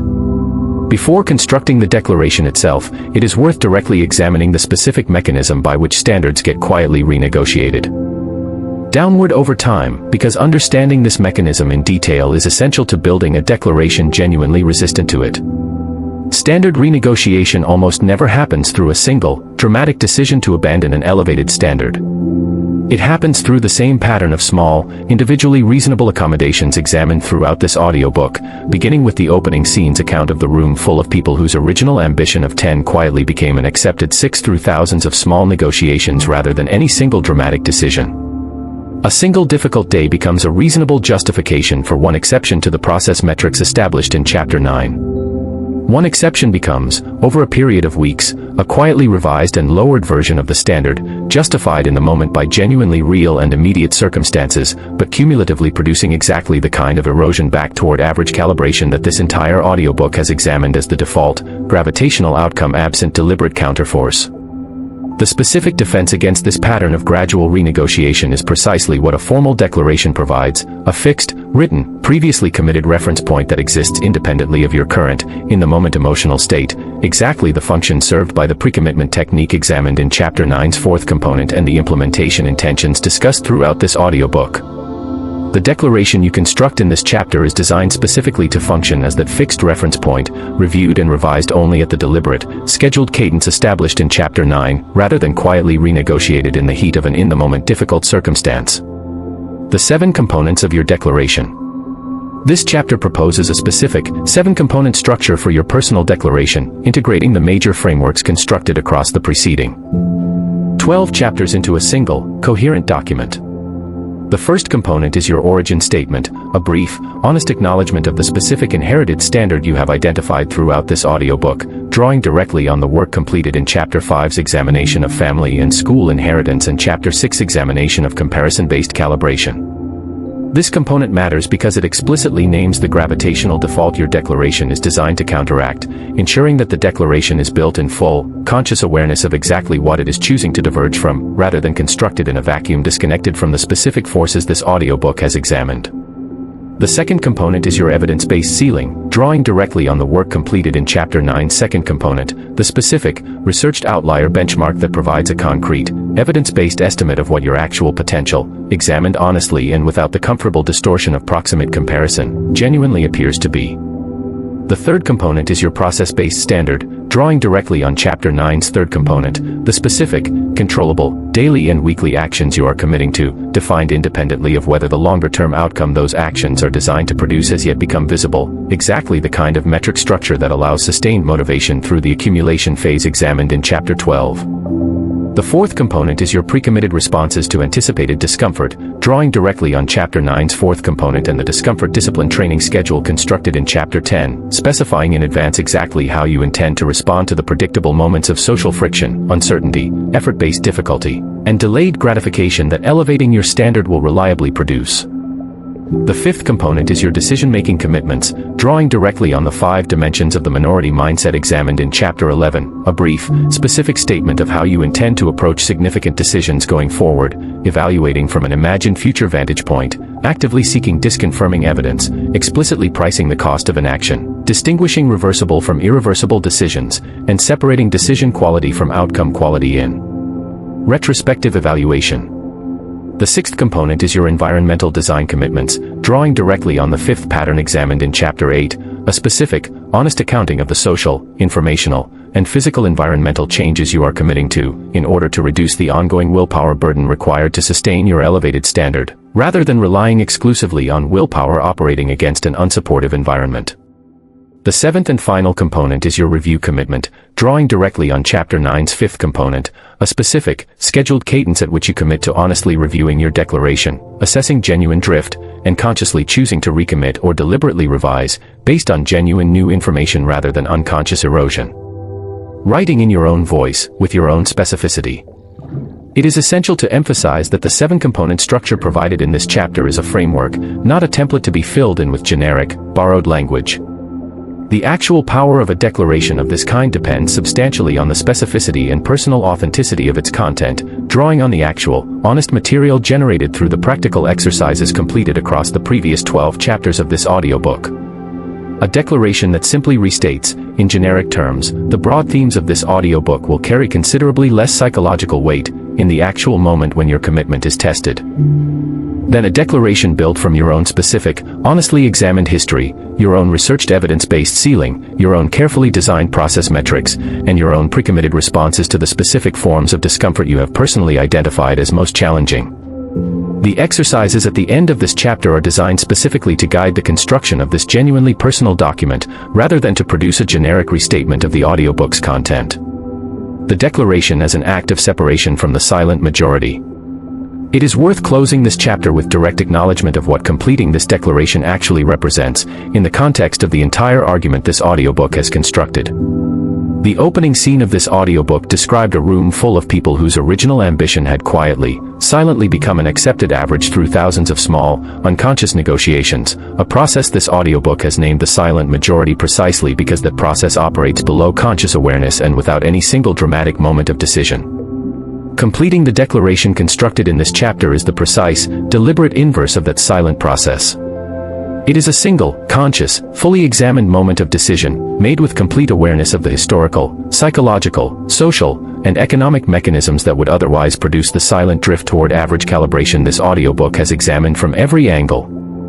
It will not, on its own, guarantee any specific outcome, and it does not eliminate the genuine difficulty of the accumulation phase examined in Chapter 12, the genuine discomfort examined throughout Chapter 10, or the genuine social friction examined in Chapter 3. But it provides exactly the kind of fixed, conscious, written reference point that this audiobook has consistently identified as the essential counterforce to the otherwise reliable gravitational pull toward average calibration that the silent majority represents. You are not declaring independence from effort, from difficulty, or from risk. Those remain, as this audiobook has examined honestly throughout, genuine and unavoidable features of any elevated standard. You are declaring independence specifically from the unconscious, unexamined, inherited process by which the overwhelming majority of capable, intelligent people quietly accept a standard considerably smaller than their actual potential, without ever consciously choosing to do so. Chapter Summary.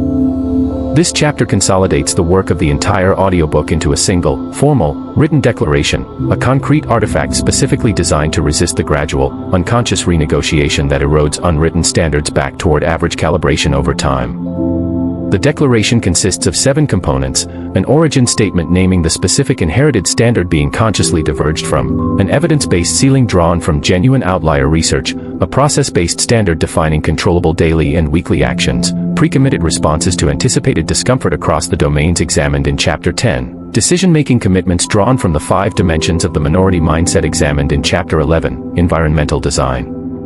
Commitments addressing the social, informational, and physical conditions that support or erode the standard, and a scheduled review commitment for honest, periodic reassessment.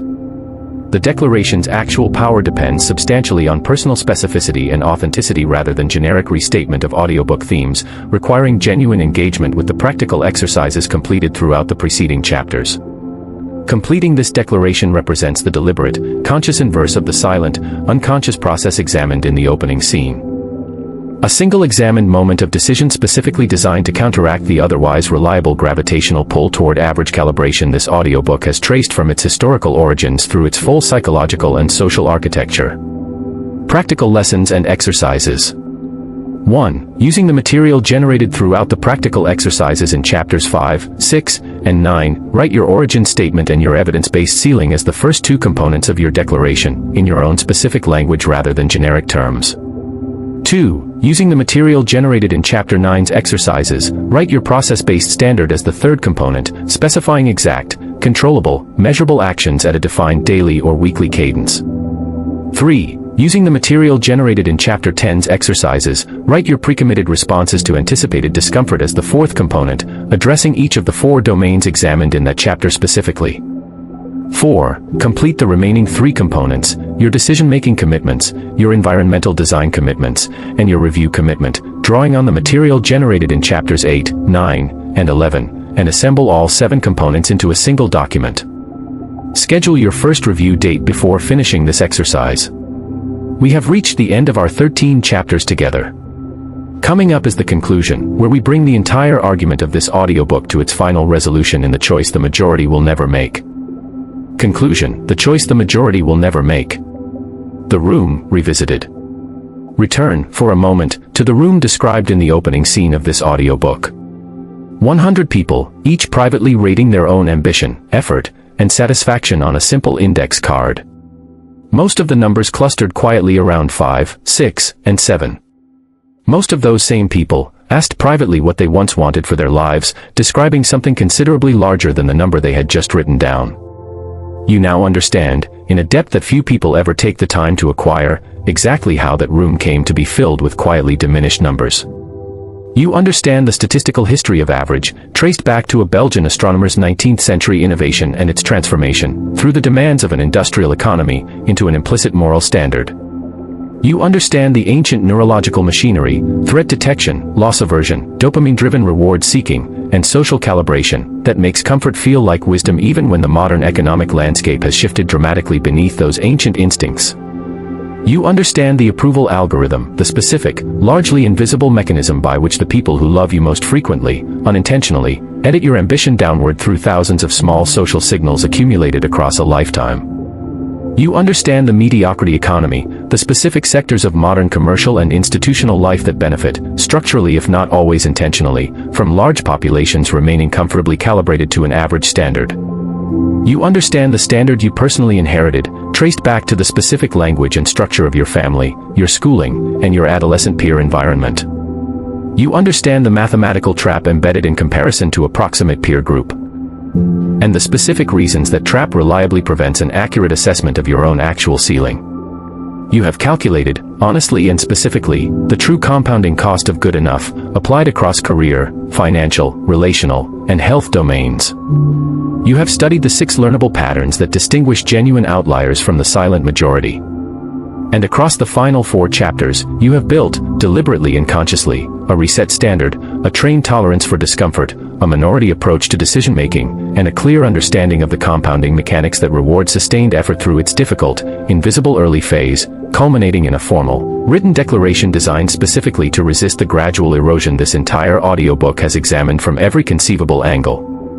This is, by any reasonable measure, a complete and rigorous education in exactly how average became the most dangerous standard most people will ever unconsciously accept, and exactly what a deliberate, conscious alternative actually requires. The uncomfortable truth about what happens next. Here is the uncomfortable truth: this conclusion exists to deliver directly and without softening. The overwhelming majority of people who listen to an audiobook like this one, who absorb this entire body of historical, psychological, and practical material with genuine interest and genuine recognition of its relevance to their own life, will nonetheless return, within days or weeks, to almost exactly the same standard they held before encountering this material. This is not a cynical prediction. It is a direct, honest application of everything this audiobook has taught you about how the silent majority actually operates. Knowledge alone, however comprehensive and however genuinely absorbed, does not automatically overcome the ancient neurological architecture examined in Chapter 2, the social calibration mechanisms examined in Chapter 3, or the comparison trap examined in Chapter 6. Those mechanisms do not pause or weaken simply because you now understand them intellectually. They continue operating with exactly the same force they have always operated with, on every person who has ever lived, regardless of how much they understand about the mechanism in the abstract. The single variable that actually determines whether this audiobook produces lasting change in your life, as opposed to becoming simply an interesting, forgotten piece of content consumed during a commute or a workout, is whether you actually complete the practical exercises constructed throughout these 13 chapters, particularly the declaration constructed in Chapter 13, and whether you actually honor the scheduled review cadence that declaration commits you to, especially during the difficult, extended accumulation phase examined in Chapter 12, when every psychological mechanism examined throughout this audiobook will be quietly, persistently working to convince you that the elevated standard is not worth the discomfort it requires. Why this choice is genuinely rare. It is worth being completely honest about why the choice to actually act on this material, rather than merely understand it intellectually, remains genuinely rare, even among people who have absorbed the material as thoroughly and thoughtfully as you have throughout this audiobook. The choice is rare precisely because everything examined throughout this audiobook is true and operating, in real time, on every person who attempts to make it. The comfort trap examined in Chapter 2 does not become less powerful because you understand it. The approval algorithm examined in Chapter 3 does not stop generating social friction because you can now name the mechanism producing that friction. The compounding accumulation phase examined in Chapter 12 does not become shorter or more immediately rewarding because you understand, intellectually, that it will eventually produce divergence and acceleration. Every mechanism this audiobook has examined remains genuinely, fully operative, and the choice to act against the grain of those mechanisms, consistently, across the months and years required for compounding to produce visible results, remains exactly as difficult as this audiobook has honestly portrayed it throughout. This is precisely why the choice to escape average calibration is, and will likely remain, a choice made by a genuine minority rather than by the majority who encounter the same information. Not because the information is unavailable, not because the path is secret, and not because the majority lacks the intelligence or fundamental capability required, but because the actual, sustained application of this information, against the full force of ancient neurology, social calibration, and the slow, invisible early mathematics of compounding, requires a specific, demonstrated, ongoing choice that the large majority of people who understand it intellectually will nonetheless decline to make, consistently, when the moment of genuine difficulty actually arrives. The specific invitation this conclusion extends. Having delivered this honest, uncushioned assessment, this conclusion extends a specific and direct invitation, addressed to you personally rather than to the abstract population this audiobook has examined throughout. You now possess everything required to make a different choice than the one the silent majority, examined from every angle throughout this audiobook, reliably makes. You possess the historical understanding of where the average standard actually came from. You possess the psychological literacy to recognize the comfort trap, the approval algorithm, and the comparison trap operating in your own mind and your own relationships in real time, as they occur, rather than only in retrospect. You possess the specific, learnable patterns demonstrated by genuine outliers. You possess a constructed, written declaration, if you have genuinely completed the exercises this audiobook has provided throughout, that functions as a fixed, conscious reference point specifically designed to resist the gradual erosion this entire body of material has examined in such careful detail. What remains is not additional information. It is the specific, ongoing, repeated choice to act in alignment with that declaration, particularly through the extended accumulation phase examined in Chapter 12, particularly through the predictable discomfort examined in Chapter 10, and particularly against the specific social friction examined in Chapter 3, that will inevitably arise as the people around you, calibrated to their own inherited and unexamined standards, react to the visible changes in your behavior, your decisions, and eventually your outcomes. A final word on what average actually costs. This audiobook opened by naming average as the most dangerous standard most people will ever unconsciously accept. Having traced that danger through its full historical, psychological, social, and economic architecture, and having built, across the second half of this audiobook, a specific and practical alternative, it is worth closing with a final, direct restatement of exactly why that danger is real, and why it deserves to be taken with the seriousness this audiobook has applied to it throughout. Average is dangerous not because it is comfortable, and not because comfort is inherently wrong or unworthy. Average is dangerous specifically because it compounds silently, invisibly, and relentlessly across the only resource that cannot ever be recovered or replenished, the finite years of your actual life. Every year spent calibrated to an inherited, unexamined, comparison-anchored standard rather than to your own consciously chosen, evidence-based ceiling is a year whose compounding potential, examined honestly through the mathematics established throughout. This audiobook cannot be recovered once that year has passed. This is the genuine, irreducible stakes of the choice this conclusion is placing directly in front of you. The silent majority will continue, exactly as it always has, to quietly negotiate ambition downward through thousands of small, individually reasonable accommodations, never quite noticing the cumulative size of what those accommodations, compounded across a lifetime, ultimately cost.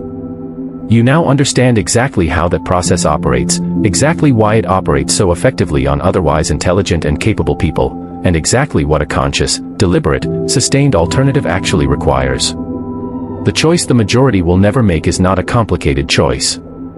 It is, in fact, the simplest choice examined throughout this entire audiobook, the choice to notice, honestly and continuously, when the gravitational pull toward average calibration is operating in a given moment, and to act, deliberately and repeatedly, against that pull, in alignment with a standard you have consciously examined, evidence-based, and committed to in writing, rather than passively inherited and never questioned.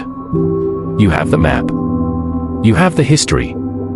You have the mechanism. You have the declaration, if you have done the work this audiobook has asked of you throughout. The only thing left is the choice, made not once, but daily, for as long as it takes the compounding mathematics examined throughout this audiobook to do what compounding mathematics has always, reliably done for everyone who has ever sustained an elevated standard long enough to let it work. Final words. Before you go, a message from us to you. You made it to the end of the silent majority.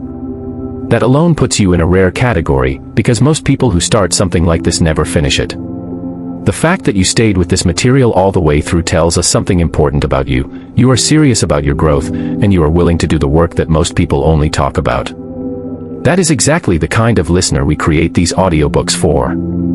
Before we let you go, we want to take a moment to do 3 things. First, to invite you to explore the full MindLab audiobooks library, because the journey you have begun with the silent majority connects directly to a body of work that goes deeper into every dimension of your mental, financial, and behavioral transformation. Second, to give you a preview of what is coming next. And third, and most importantly, to ask something of you that takes less than 1 minute but means everything to the growth of this channel.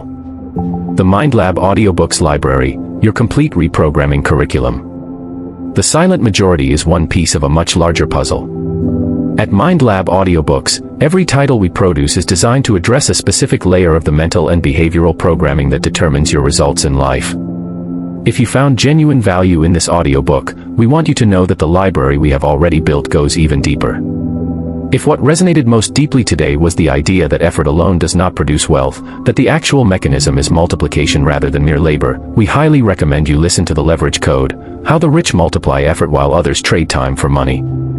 This audiobook takes the standard reset you have just built in this material and applies it directly to the 4 forces of financial, human, systems, and knowledge leverage, showing you exactly how to convert an elevated personal standard into an elevated financial trajectory.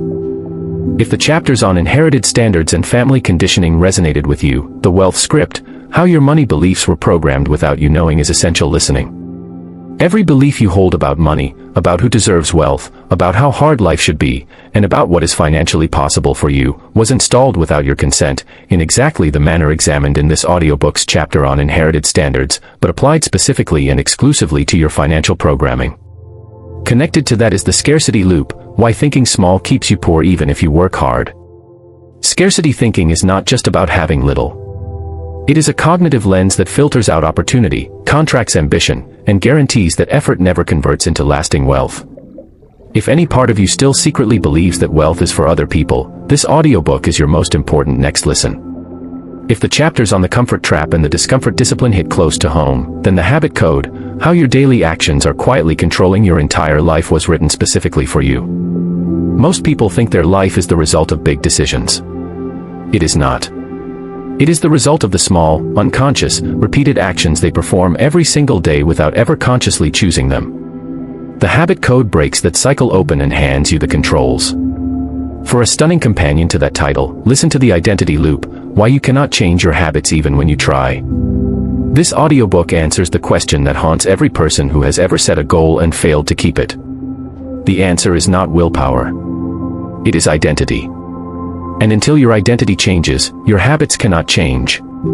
This audiobook shows you exactly how to break the loop, extending the identity work introduced in this audiobook's discussion of the minority mindset into a full, dedicated framework of its own. If you have ever felt stuck, like you are living the same year over and over with different dates, then The Repetition Trap, How Your Brain Locks You into the Same Life Every Day, was written specifically for you. Your brain is not malfunctioning. It is doing exactly what it was designed to do, keep you in familiar territory.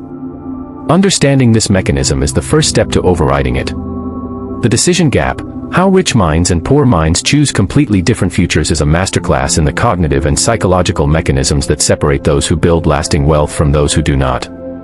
It extends the 5 dimensions of the minority mindset introduced in this audiobook into a complete decision-making framework, applied specifically to financial choices across an entire lifetime. And finally, The Opportunity Filter, Why Some People See Chances Everywhere and Others See Nothing, addresses the mysterious phenomenon that every ambitious person has observed but few have fully explained.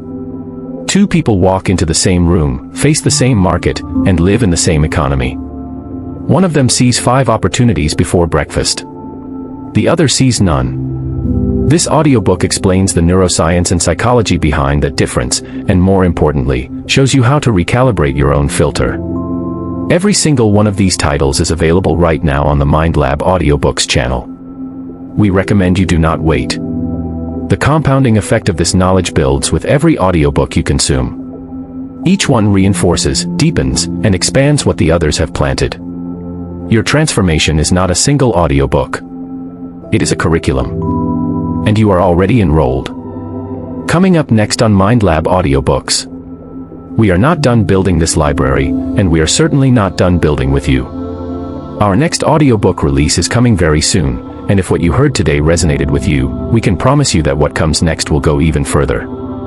We are currently putting the finishing touches on a title that takes everything you have learned about average calibration, inherited standards, and the minority mindset, and applies it to the single most consequential and most overlooked relationship in your entire life, the relationship between who you currently are and who you have quietly decided, without ever formally deciding, you are allowed to become. We are not going to reveal the full title yet. What we will say is this: the next audiobook from MindLab will answer the question that every serious builder of an elevated standard eventually asks, the question that arrives after the declaration is written, after the first signs of divergence begin to appear, and after the people around you begin reacting to a version of you they no longer fully recognize. The question of what happens to your oldest relationships when your standard changes and theirs does not. That gap has a name, a mechanism, and a path through it. And we are going to map all 3 in extraordinary detail. Stay subscribed. Stay close. Because when this one drops, you will want to be the first to hear it. One last thing, your action right now. We produce every single audiobook in this library because we believe, deeply and genuinely, that the ideas inside them have the power to change lives. Not inspire lives. Change them. Practically. Financially. Psychologically. At the level of daily decisions and long-term outcomes. But that only happens if these audiobooks reach the people who need them. And that, honestly, depends on you. So right now, before you close this out, before you move on to the next thing in your day, we are asking you to do 3 things that take less than 60 seconds combined and make an enormous difference. First, hit the like button. It sounds small. It is not. It tells the algorithm that this content is worth showing to more people, and it means that someone who needs this information tonight will be more likely to find it. Do not skip this. If this audiobook gave you even one genuinely valuable idea, that click is your way of saying thank you in a language the platform understands. Second, leave a comment. Tell us what chapter hit hardest for you. Tell us which concept you are going to implement first. Ask a question. Share a thought.